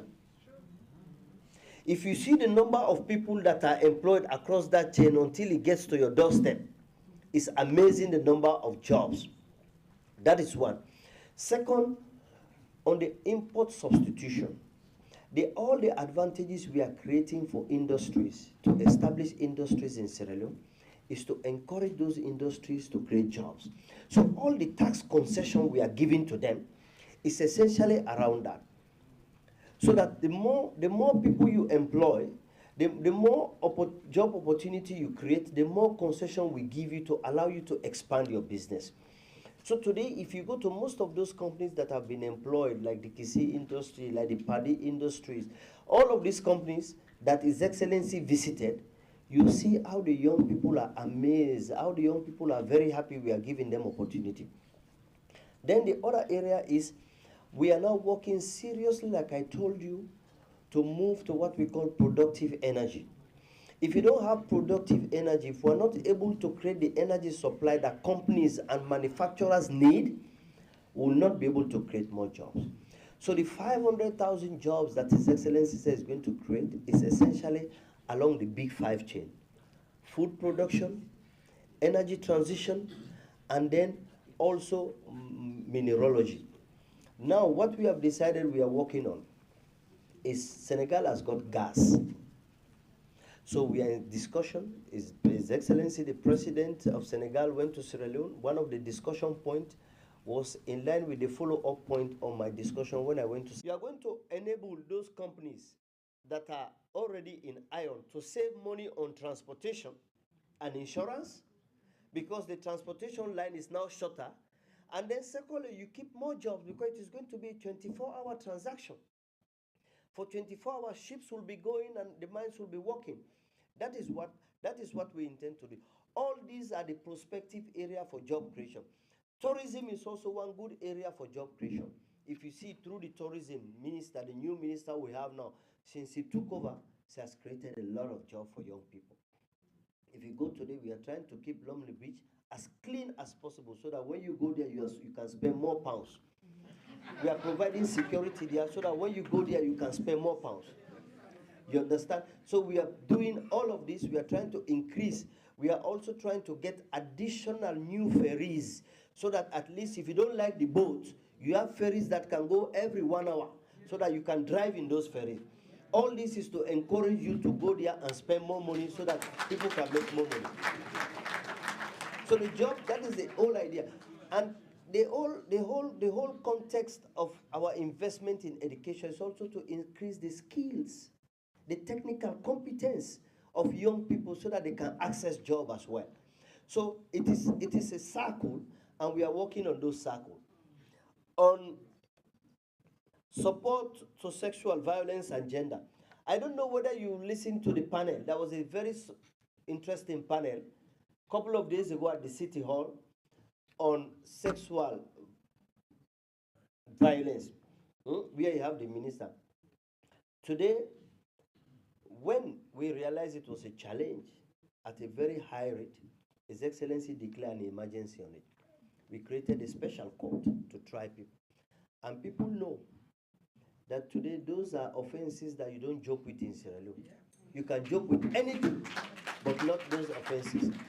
We take them seriously, and apart from that, there's also a lot of work that is going around supporting victims. We have organizations. If you listen, I don't know whether you listened to that panel discussion. It was online also. You see interesting idea. You have the Minister of Gender was there, the Mayor was there, the Minister, a lot of other ministers were invited in that panel. This is something that we take very seriously, and I must say there has been enormous progress and enormous awareness when it comes to that. Don't forget, also in the last 4 or 5 years, the First Lady of the country, Madam Fatima Bio, has been on the forefront of those issues as well. So there's now awareness. Today, we have not only made gains in Sierra Leone, but we are celebrated outside of Sierra Leone for the gains we have made in that area.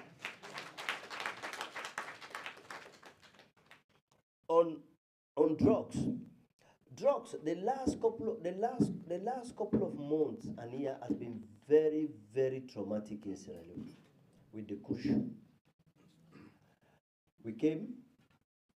We were attacking it on an ad hoc basis, meaning individual institutions, the police is doing their own, social welfare doing their own. Then we decided that we are going to establish a presidential task force to coordinate all the efforts together along two things, along prevention and then response.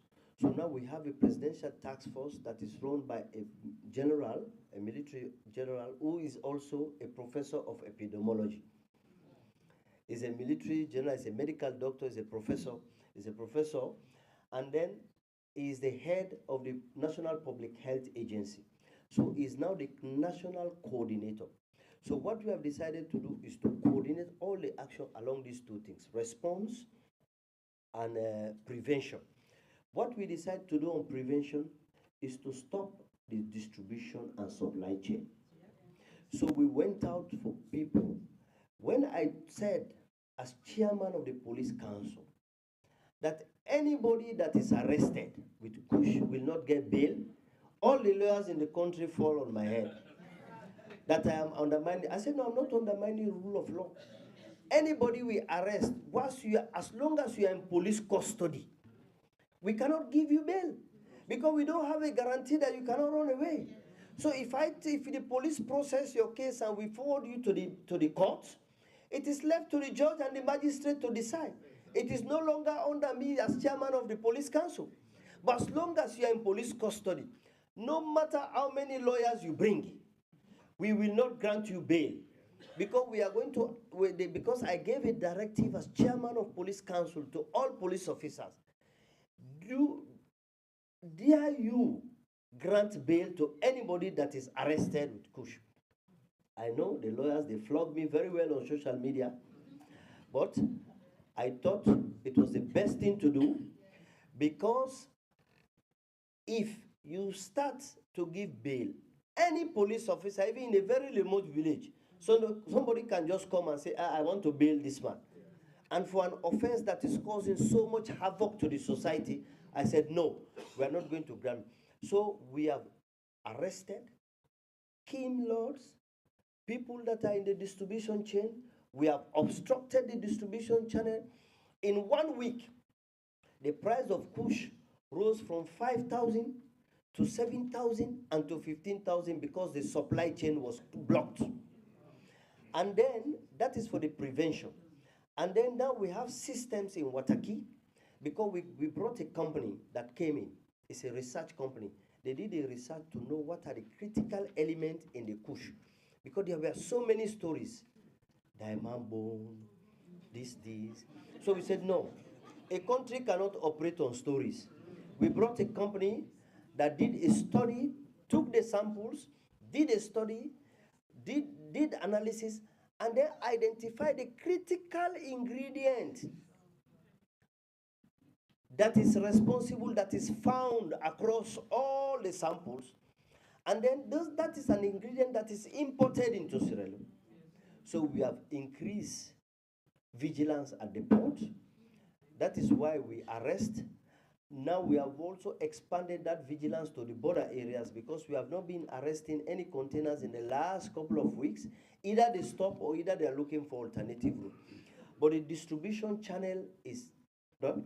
Then now, on the response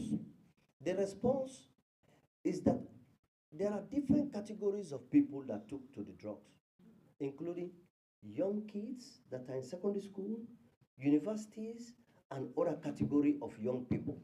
So we created a rehabilitation center that those kids that are already affected, these are victims. Then we took them to rehab, and we took them to rehab, and we get them there, and then we have social workers. We created a specific budget. I am the chairman of the Presidential Advisory Committee overseeing the work of all these things. And as I'm telling you, we took the police, the International Peacekeeping Academy that is meant for military men. We have dedicated Dande for, I'm speaking Creole and English. We dedicate Dande, you understand, eh? We dedicate Dande purely for rehabilitation.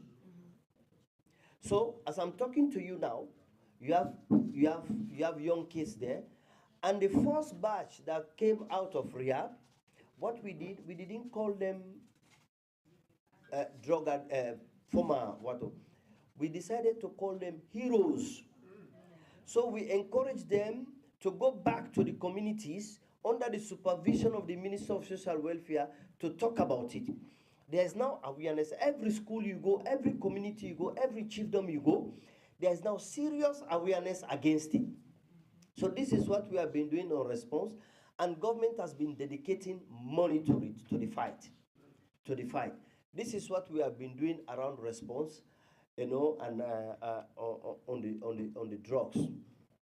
The road safety. I don't know what I can say on road safety.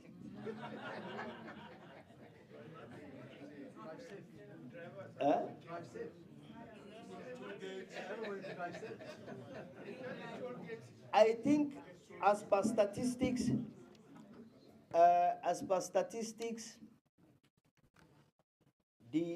what we try to do is that we have increased more police vigilance. Police vigilance in the sense that we discourage trucks to move a lot during the late night, because most of the critical problems, challenges, and accidents are around those trucks that have very bad visibility, and then they create problem. So we have increased police vigilance on that. We have increased the number of personnel we have in the traffic division. But most of the challenges today from accident, apart from malaria, the second largest killer in Sierra Leone is the Okada. This is a statistics. It's the Okada people. We engage the union, we continue to do the union, and it's as a result of that also we want to launch the special health insurance scheme, is to support them. Because they are taken to hospital with no insurance, with no medical, we are supporting them. And then also the free healthcare initiative does not support them. The free healthcare initiative is for pregnant women and under 5 clinic and for disabled people. So it doesn't take them. Charity organizations we have touched. Security. Security. Well, national security, interestingly, you see, over the years, we came in, we realized that if you want to boost national development, you have to have a very convincing and peaceful environment. And peaceful environment cannot be disconnected from having a professional security and defense apparatus. So since we came in 2018, we decided that we are going to improve conditions of service. We are going to improve their operational capability, and their operational capability means vehicles and communication. So we bought additional vehicles for the police. The police has never enjoyed more fleets under any chairman than myself. We increased the operational police. For the first time in years and decades, the police have their own independent communication. Before, the police used to pass command with mobile phones. Now, we are progressively fixing that. We have a modern communication system for the police that is secure, that is dedicated. All this is to increase their operational capability. We have bought more vehicles for them. They have vehicles. If you ask anybody today in Sierra Leone, you see now we brought in even small Renault cars so that the police, they can be out there 24 hours at the night. Just look in every district. In Freetown, just look, there are small Renaults. These are new additional 35 Renault vehicles we've just bought, you know, so that at least at night they are stationed there, they can stop people on the traffic. We have also increased their remuneration. For the past 4 years, we have increased their salary by 100%, split over 25% for 4 years. Every security, police, army, prisons, 25% to increase it. It's a 100% increase, but we split it by 25% over 1 year. We still have to do more for accommodation. Like, for example, only 23% of the Sierra Leone army are in barracks. 77% lodge outside of the barracks, and that is not good for professional for esprit de corps, and also for control and command. And the same thing with the police and the other forces.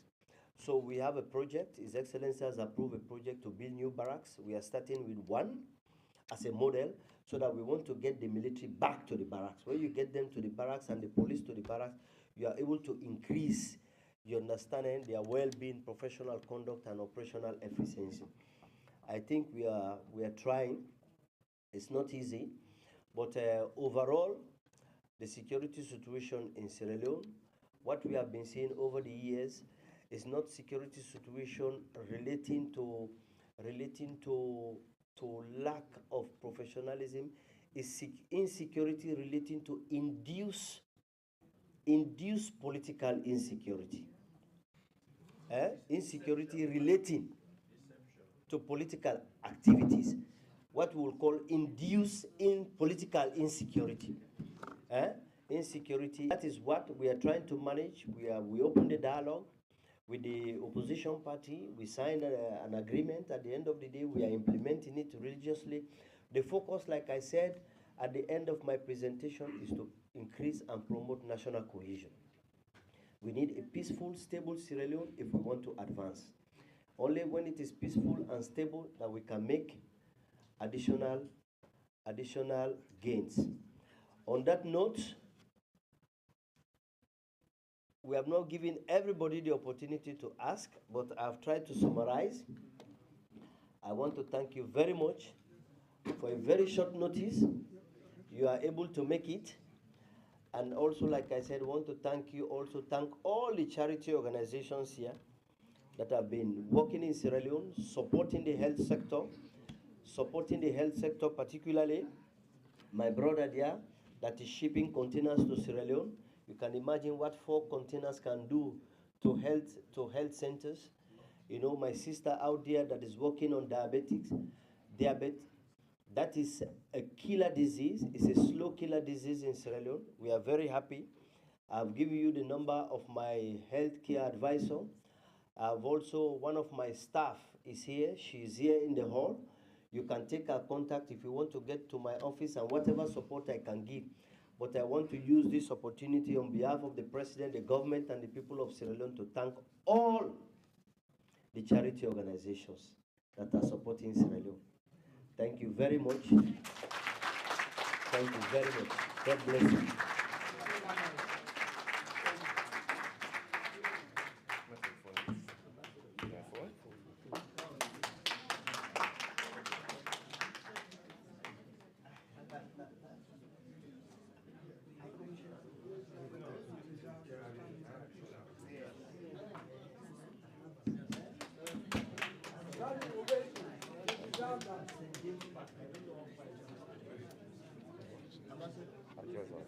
Ambassador, I want to ask a question. This is very important.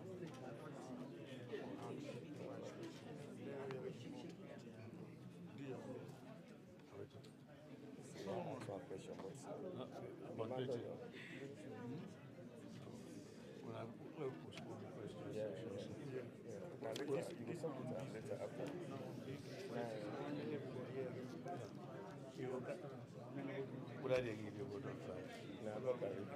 That's just one. Summary. No mind? No, please. No, you never stop. I don't say that. It don't run 1 hour. I will ask you a question.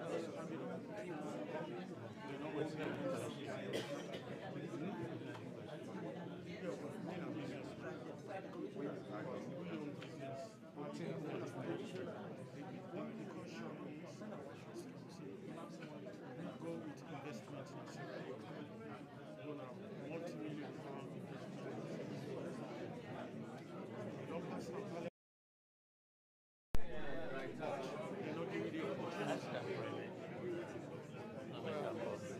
It has to be one. You say, well, ask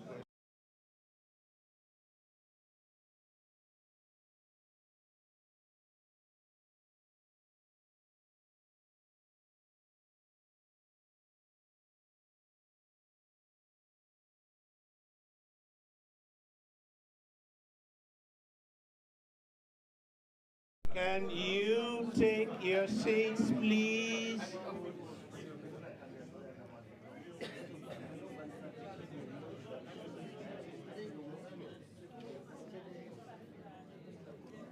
Can we all take our seats, please? We are very, very close to the end.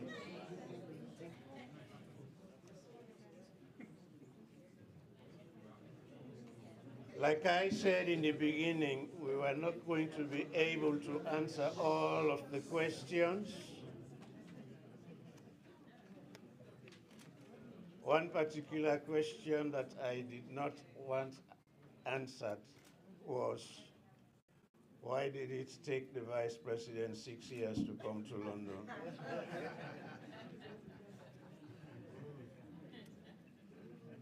Now that he has come, I think we are very happy that he has come. There is a gentleman who says he has a question on business. If you have 1 minute, can you ask from there, please? Can you ask from there? Yeah, again. So, please be informed that the Vice President is running 1 hour late for another engagement. So we need to manage time. Good evening, everybody. My name is Vice President Hon. I'm commonly named Simba, and I'm a businessman and a farmer as well. And I want to ask a question to His Excellency. You encourage everybody to go to Sierra Leone to invest, to help our people, which is very good. We all look forward to go back, but we have difficulties coming back. The problem is, like for example, I do farming, and we don't have no help from the government. I have 2,000 acres, which is about 6-mile radius farm, which I've started 3 years ago. We expect the government to help, give us support, nothing. And this year again, no help from the government. You encourage us to come, but nothing from you people. And 2 again, we have, if you know, how do you call it? Peninsula City. Yes. Okay, if you know about Peninsula City, it's one of my brother that brought this company back home to help, and it's a multi-million-pound investment. And 2 again, the Parliament approved unanimously to accept the company to help tourism and a lot of things, as you know. They allocated the land, the land minister signed everything. He allocated the land to us, but for some reason, he is refusing to sign the document. What he said, let us pack our bundles and go to Liberia. As a Sierra Leonean, is it a good statement? Why this stumble block? Why only one man is disturbing, is blocking the whole project to go through? Is that all right? This project started 13 years ago, and it started from an Escroma administration.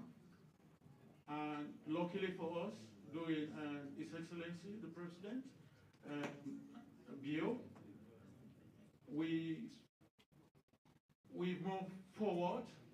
They give us some help, but only one man, the land minister, only one man, the land minister, is blocking the whole thing. Why? You people encourage us to go to Sierra Leone. Is it a good thing or a bad thing? Thank you. Thank you very much.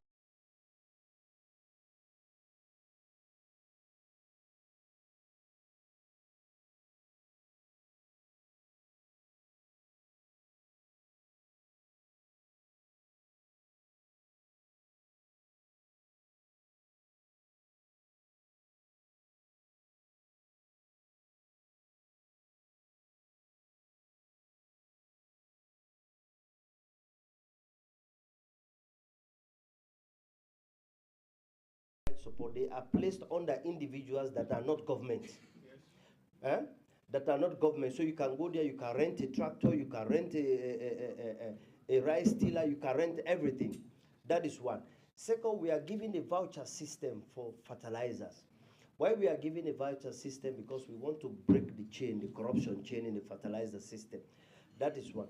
Second, also, when you have a project, and that project, you need financing for it. If it goes to the Ministry of Agriculture, additional financing, if the Ministry of Agriculture approve that project, it means you can also get support under a World Bank window. So, like I said, I don't know in the ministry you spoke to, but these are different support for agriculture. And believe you me, I know a lot of my brothers in Potloko district that are. Which district do you have your land? In Tonkolili district. Yes, in Tonkolili district, yes, you have a machine chain, the machine ring chain is there. We can get in touch. On the Peninsula City, I don't think one man can stop a big development in a country. One man, no. That is not how a government works. A minister does not just take initiative that is going to block a whole thing that a government wants. We have the evidence. Well, you see, what I'm saying, I know about the Peninsula City. This was a city that was driven by the former Minister of Tourism, Dr. Memunatu Pratt. And I know about the project. This is a project that went to cabinet several times. This is a project that we discussed. This is a project that involves another, that is supposed to get financing from Britain. This is a project that I know very well.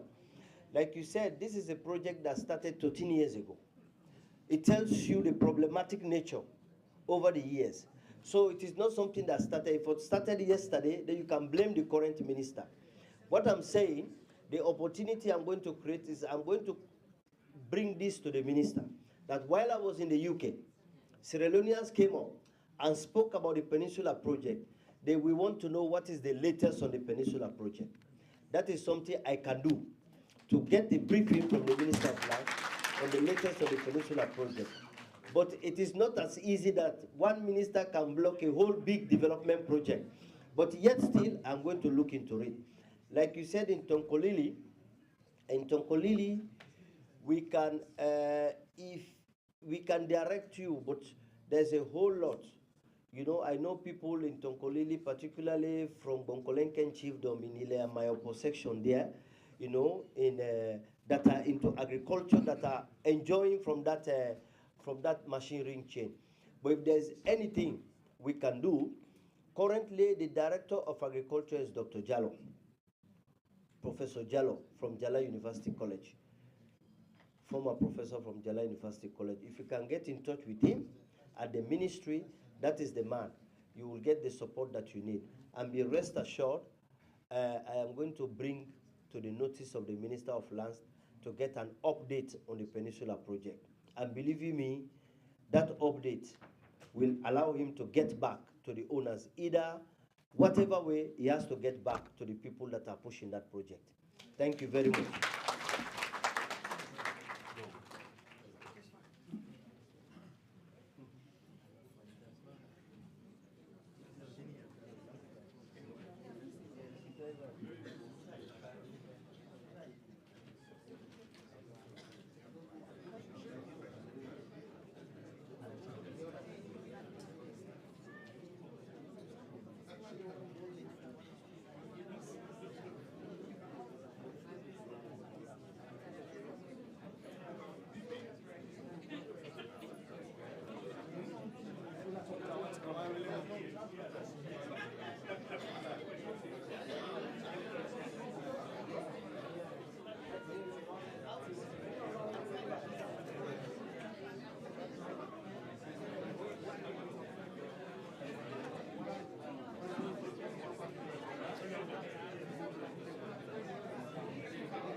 Hello.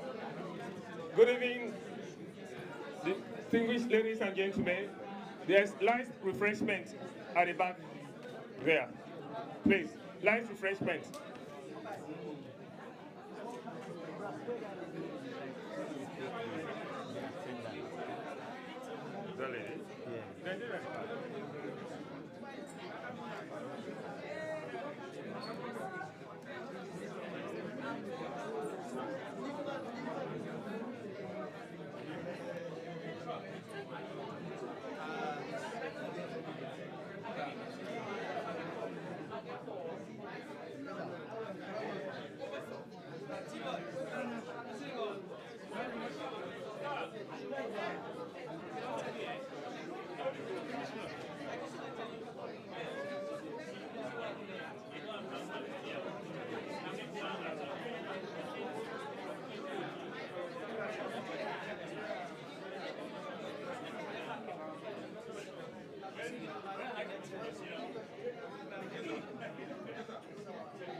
What's the big brother?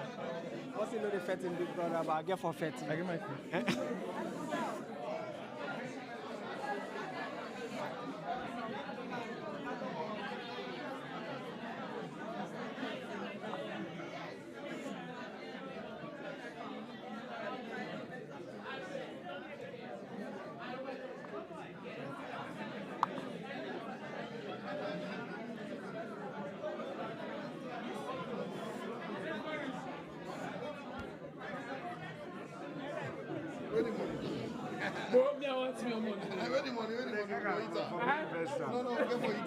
But I want to go together so that we'll be part of it. We'll go investor.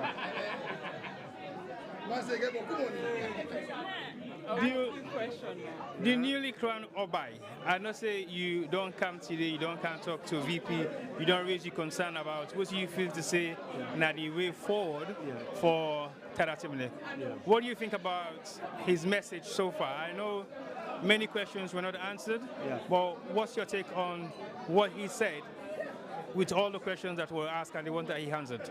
Well, thank you very much for asking me this question. I think the Vice President has done so well by giving us what we want to hear, especially in the issue of peace. And I think what he's talking here today is about cohesion, try to bring peace within the country. And he wants people to come to Sierra Leone and invest in Sierra Leone, especially in the issue of charity organizations. But just like what you just said, no, most of the questions were not answered. And I can sense it from the crowd. But the crowd today are well-respected crowd. They were looking for certain answers, but they did not get it. But like I said, the Vice President has done what he needs to do. So we're looking forward, maybe for the President to come and answer some of those questions. So yes, and we are delighted that he's here, and we have the opportunity to ask him questions. And for me, as the Temne Chief, I'm happy that I've met him for the first time. He's part of our own, especially in Kafubulom district and Putloko district. All right, I will come back to you later on, and then we'll possibly have a quick more discussion on the progress of what you guys did this weekend and what's the expectation. I just want to thank you, T-Boy. I know you are part of this Tada team. you started it. And our flyer, the first flyer that went out, which we used throughout our advertisement, is you. So thank you very much. And next year is going to be purely on fundraising and other activities. We showcase our culture because people look at Tadatimne as a lost tribe for quite a long time. But what we've just done last week, everybody said, wow, if Temne people can come together like this, it means it helps even the peace and tranquility of the country, Sierra Leone, one of the largest tribes. And we want to thank all the other tribes, the Madingo, the Mendes, the Limbas, the Konos, everybody who came there to support us. This is one Sierra Leone. It's not only about the Timni that day, but it's one Sierra Leone. And we're looking forward to see them back. All right, thank you very much. I'll come back to you. Thank you.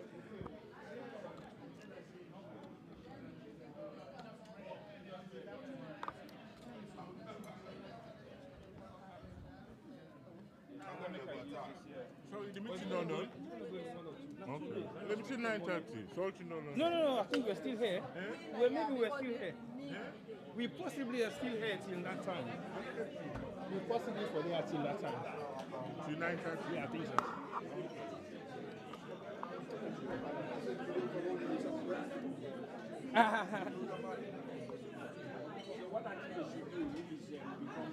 Well, we're still here, and I'm now going to find few people who actually ask questions to His Excellency the President about their views and opinion of what they think about what he did. We thank God for such an excellent exponential brief by the Vice President. I'm really impressed. He's very knowledgeable. He's an intellectual giant for Sierra Leone, you know. To hear a politician with short academic stamina to stand here and give us the brief that he has just given unto us, Sierra Leoneans, we are to be proud, very proud of such a Vice President that we have got. Really, really impressed. He's opened my eyes to a lot of things that's happening in that country, and I want to encourage all of us to continue to applaud people like him. He's such an academic giant for us, and he's very, very good intellectual giant. We want to really thank God for all that they've done and all that they said to us. Yes, we're not there yet. There's a lot that needs to be done, and we're not going to take that for granted. Around the world, people are struggling. It's not just in Sierra Leone. Lots of economic challenges for us here in the UK as well. I know it's not the same scale in Sierra Leone. It's quite high over there. But let's keep trusting and hoping. He started his message this evening with him being a politician, always speak to give people hope. And that's the message I want to take from him, to say all is not lost for us in Sierra Leone. It's easy for us to think that, yes, that's it, we're going down. But no, if you've never listened to the Vice President, I encourage you, if he's speaking anywhere, make the time, make the chance to listen to him, and he will just give you that hope. He might just give you that hope that you need to continue to trust in Sierra Leone. I must say tonight, I'm challenged, I'm inspired, and I'm going to work very hard as a minister here in the UK, serving in the Methodist Church. Currently, I'm based at Methodist Central Hall in Westminster, which is a very influential church for the British Methodist Church, and that I work for. And some of the things I've had from the Vice President, definitely those things are going to be factors in some of my briefs that I gave to the Methodist Church here in Britain as to what Sierra Leone is doing. He appealed to us that as Sierra Leoneans, we are to try and work hard. That's what we've lost in the hearts of the British politician, the British public, for us to restore that. They once held us in their hearts. They once held a prestigious place for us in their heart, but that is not the case now. And the Vice President has challenged us as members of the diaspora who are Sierra Leoneans to work hard to bring Sierra Leone back, to put Sierra Leone in the heart of the British politicians, in the heart of power here in the UK. And for me, as a Methodist minister in the Methodist Church here in Britain, I think I've got a role to play, and I will start with the hierarchy of the church to let them know that Sierra Leone is a safe place Sierra Leone is an important place in the west part of Africa.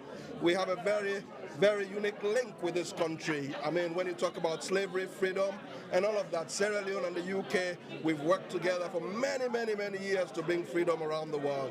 And I think we must fight back to gain our place, as the Vice President has said, in the hearts of the British people. Can I ask you one question, Mr. Minister? I know you represent the Methodist Church in UK. And do you think the Religious Council in Sierra Leone is doing enough as much as you want to progress in terms of bringing peace and cohesion within Sierra Leoneans in the UK or specifically in the diaspora? Well, the religious organizations in Sierra Leone, they've done well, to be honest with you. I mean, remember during the Civil War, I was a chaplain in the Sierra Leone Army before I came here. I was a captain, and I remember we do have the Interreligious Council in Sierra Leone, and they work very hard to bring all the parties together, warring parties, to bring peace, and they can do it again. We need to encourage them to step out and work hard for peace in Sierra Leone. All right, thank you very much, Mr. Minister. I know you're having a meal now, and everybody else is mingling. I'll come back to you later on as time goes well. Thank you very much. Well, guys, I just want you to possibly focus on a few things happening around, as I am going to be asking a few questions to people who've actually asked questions within this particular session this evening. Can I bring this fine man who actually asked the last question? And welcome to Sierra Leone Media. I know you were too particular about asking your questions, and the motive of your questions is specifically to get towards the bottlenecks that you guys have been faced with your production or the project that you have in Sierra Leone. Why do you think it was very much important for you to ask this particular question this evening, as it was almost at the end of everything? Well, thank you very much. This one is very, very important because this affects us, because the Vice President said home is home and we should come back home. But we have difficulties when we go back home. So let them make it easy for everybody to go back home. One, if you go with investors, let them make sure they do the right thing. And two, if you go there to invest, let the situation be conducive. But if they make it difficult for us, how can I go? What should I tell my investors? So in that case, was your question answered by the Vice President? Partly, sir. So what would be your expectation for the next move, now that we've now known that he's going to take a message to the current Minister of Lands in terms of highlighting the concerns of the diaspora when it comes to the land issues? Well, my concern is, I'm a Sierra Leonean. Let one man don't stop the development of the country. If one man stops the development of the country is going nowhere. That was my concern. And we all love our Sierra Leone. If the president is doing very well, the vice president is doing very well, it's encouraging us to go back home. When we go there, let us have that conducive atmosphere. Let the minister treat us as ministers, as equals. But they treat us as if they are supreme. You allocate a land to somebody, give it to them. No, you alone. If the parliament passed a bill to say this is it, no one man, for only your own selfish interest. So we all love to go back home. All of us love to go back home. We love Sierra Leone. Thank you. All right, thank you very much. Again, that's a noble man that just answered a few of the questions that we were talking about earlier on. I'm going to now look for a few more other individuals who have made statements here this evening. And I might want to have this fine lady from Toshba. Hello, Madam Toshba. I know you're about to take a picture quickly, but just give me 1 minute of your time after the picture.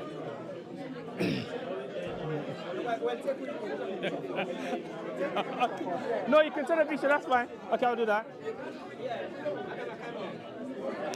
I've been given a task to take a picture of prominent men and women in the health sector in the UK. I know Toshba and Juan and WKDHR has done a lot in our community when it comes to health. Thank you guys for that work.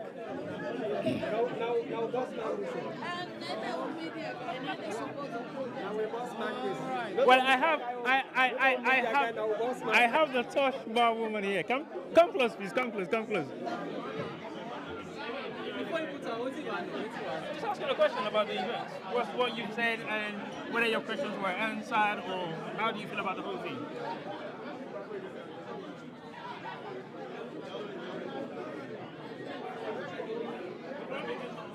Welcome there, and I know today you asked a question, and were you impressed with the questions that the Vice President answered, especially the question you raised about diabetes or some of the issues that you're working on in Sierra Leone as one of the major organizations in the UK when it comes to health? Yes, I was happy that he answered the question, and although I didn't have enough time to actually explain what Toshba has done or is for, we have been around since 2015, and anything that happens in Sierra Leone, whether that is a disaster or anything health-related, we are there and we help.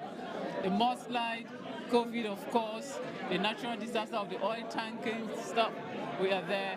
And as I did earlier, that we are currently now in Bo Government Hospital. We got a grant to do a nurse-led diabetes clinic with grant from the Border Trust, and that is what we are currently doing in Bo Government Hospital. We have, initially when we started, they said the nurses who were given to us will stay with us until the end of the program. But in the middle, they took 2 of them away because that's how the program works. They will send them to another place so that they can work. But as the Vice President has promised, hopefully now they will stay with us, because our aim here is to train the trainer. When we train our own colleagues there in the Bo Government Hospital, they'll be able to carry the torch forward so that they'll be able to have that knowledge to take care of people suffering from diabetes. At the moment, we are only doing screening because we are not prescribers to prescribe.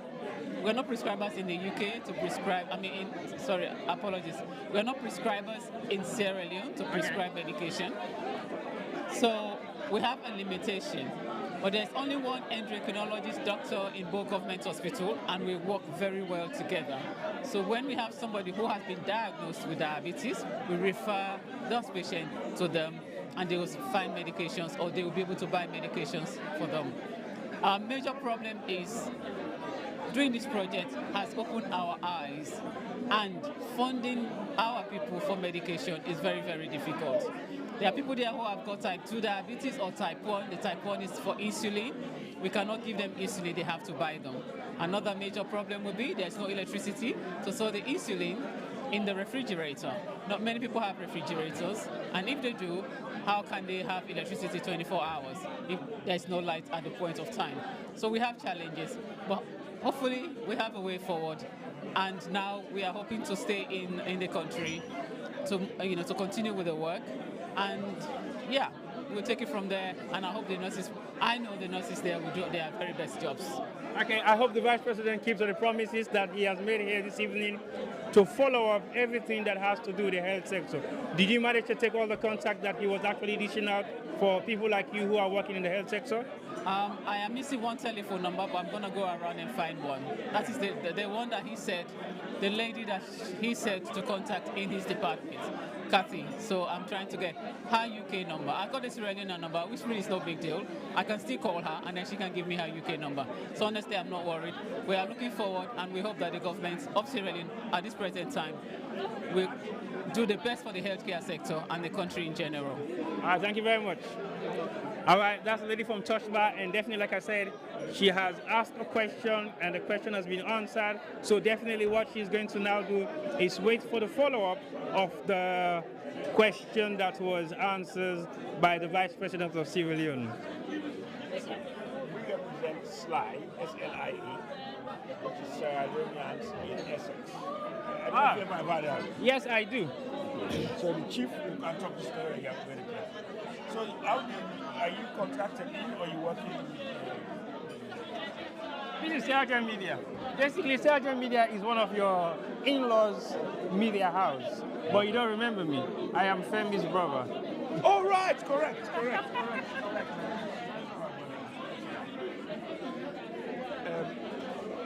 Olga Bob started Slide over 5 years ago. She was invited because of that connection to come here. So, Sierra Leoneans in Essex. Yes. I come close. I attended your second event, and I think it was a pleasure to know that there are huge amounts of Sierra Leoneans that live in Essex. So I know you guys are here this evening to represent Sierra Leoneans from Essex. What was your expectation of the president's message to Sierra Leoneans in the diaspora, to be specific? To be specific,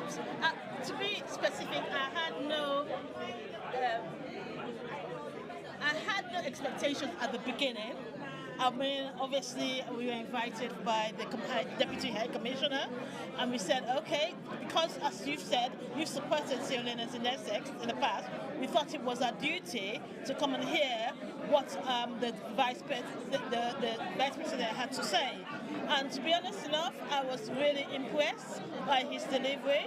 I was impressed by what he had to say and the way he said it, and the amount of work that is going on in the background to develop Sierra Leone. So it's nothing more than praise in terms of what, and we hope that continues. And we hope that as one thing he actually did say that was really impressed about is that, I mean, the diaspora is the oxygen. Yes. I was really impressed with that because it shows that whatever we're doing here is making a difference back home.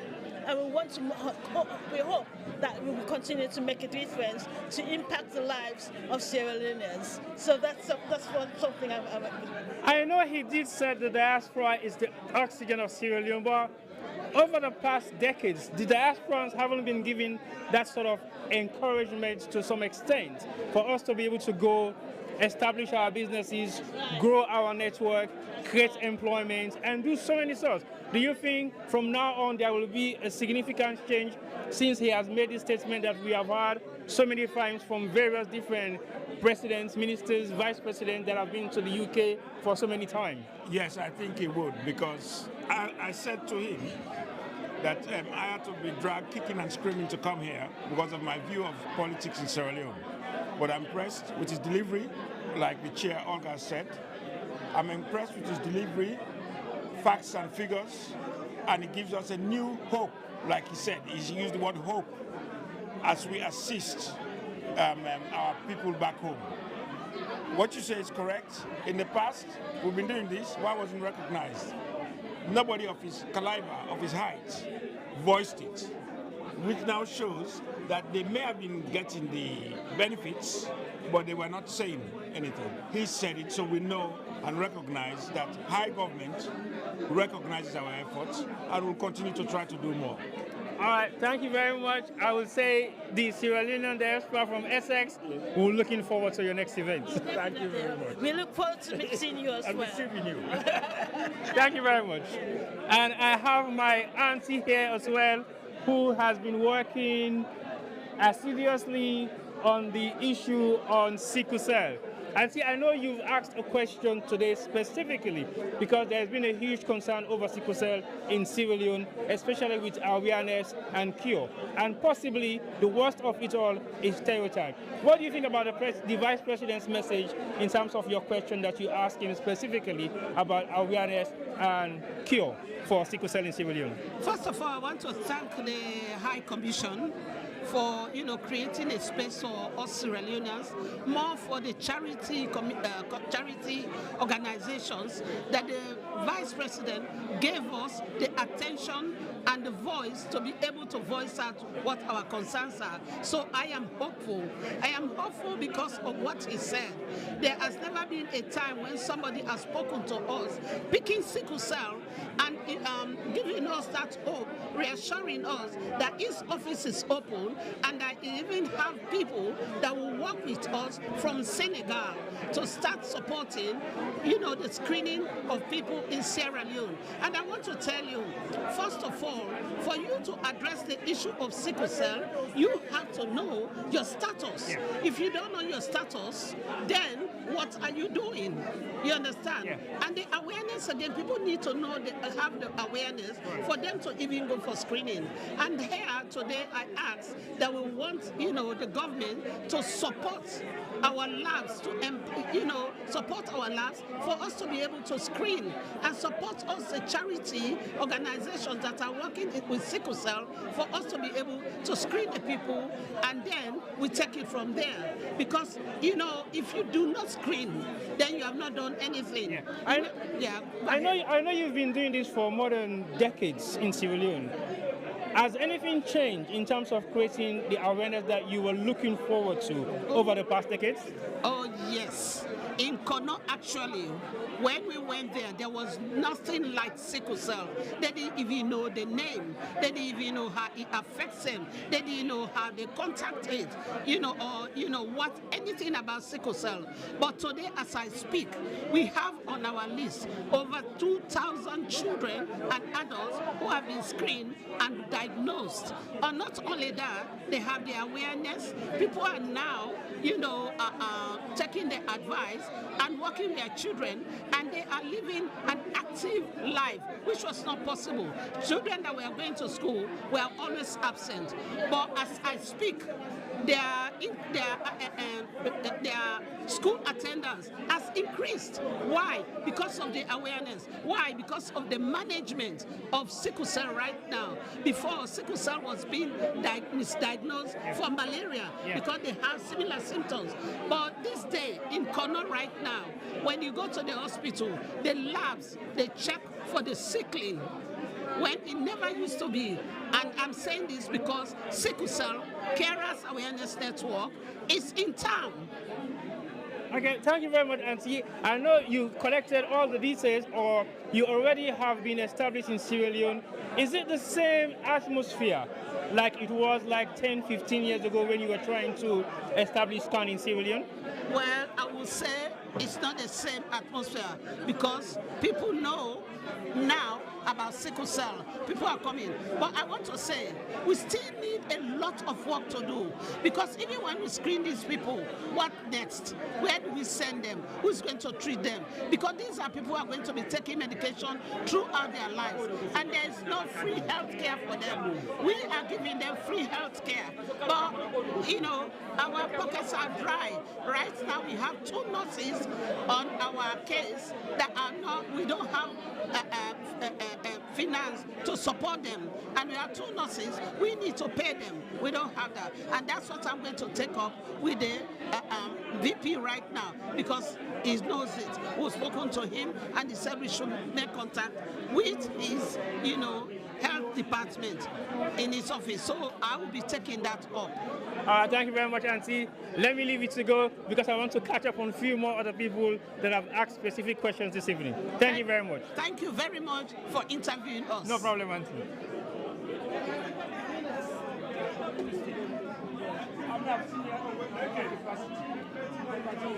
No, wait. Oh, yes, it depends.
No, I'm still waiting.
I am just about to wrap up this program this evening because I am going to be talking to the Deputy High Commissioner who is waiting.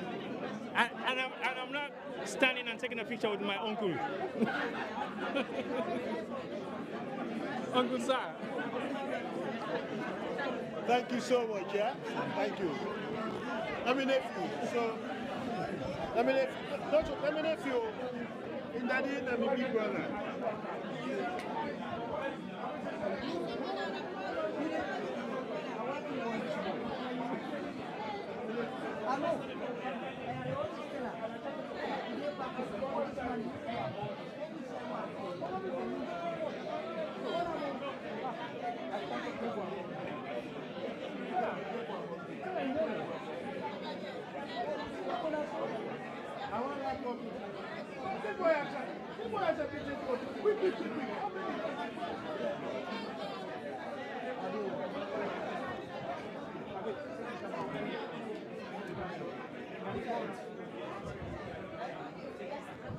Quick one, just quick one. Yeah, don't give them anymore. 90? Yeah. My deputy, I want to come and talk to you just for a minute. Reason being, I have received. I want you on the side. Let me interview. I want you on the side. Okay, you want me on this side? Yes. Let me get a camera on you. Can we move back?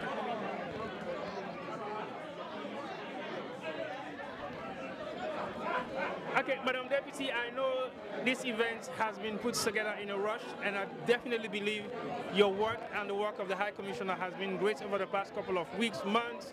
I will not say years, but you guys have done extremely well within the past couple of months.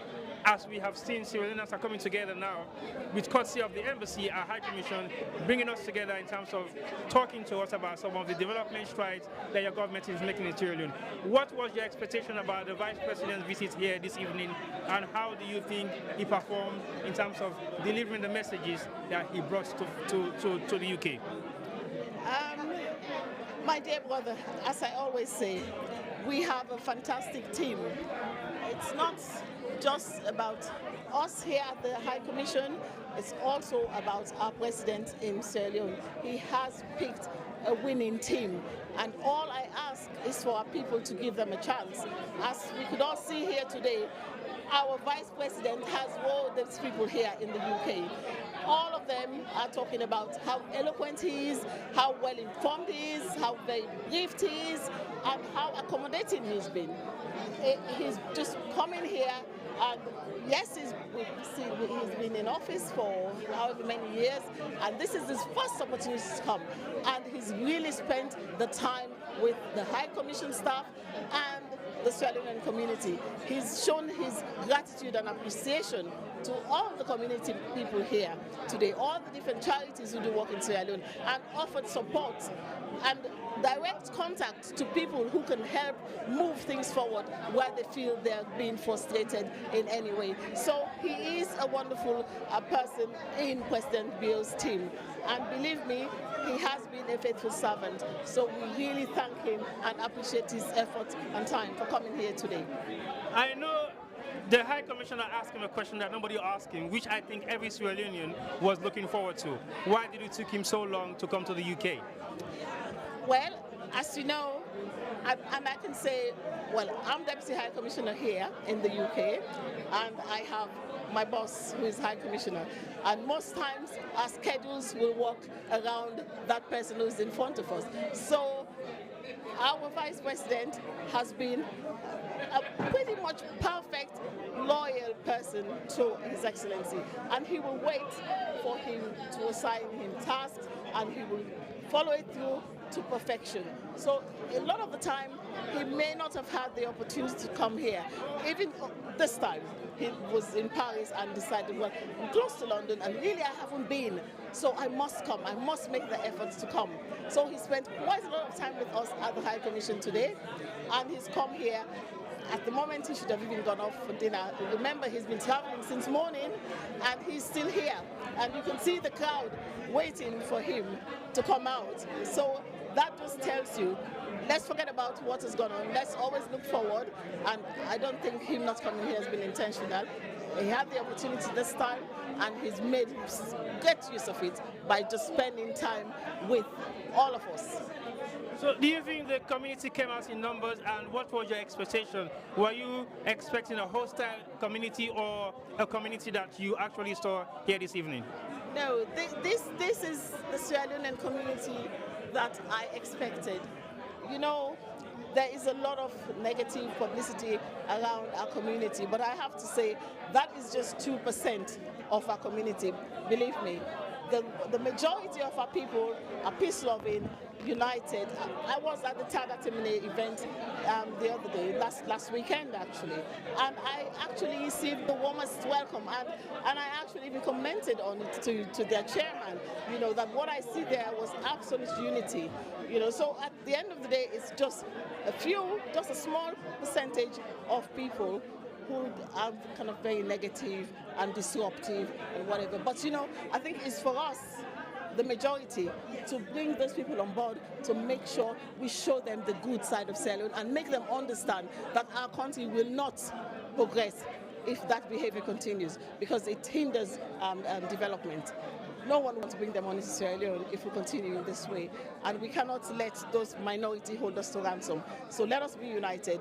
That's always the message. Thank you very much, Deputy. I look forward to see you again once more in another occasion like this, bringing Sierra Leoneans together and talking about positive things that are happening within the diaspora, especially Sierra Leoneans in the diaspora. Thank you very much. See you once more.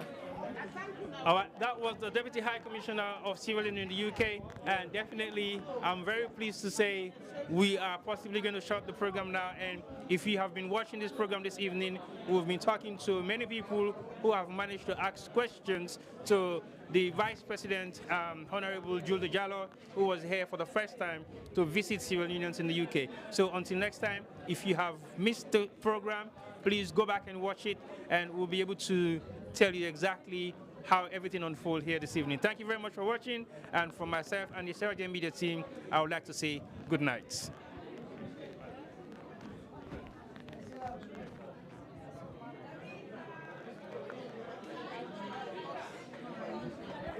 Interview me for me talk back. Okay.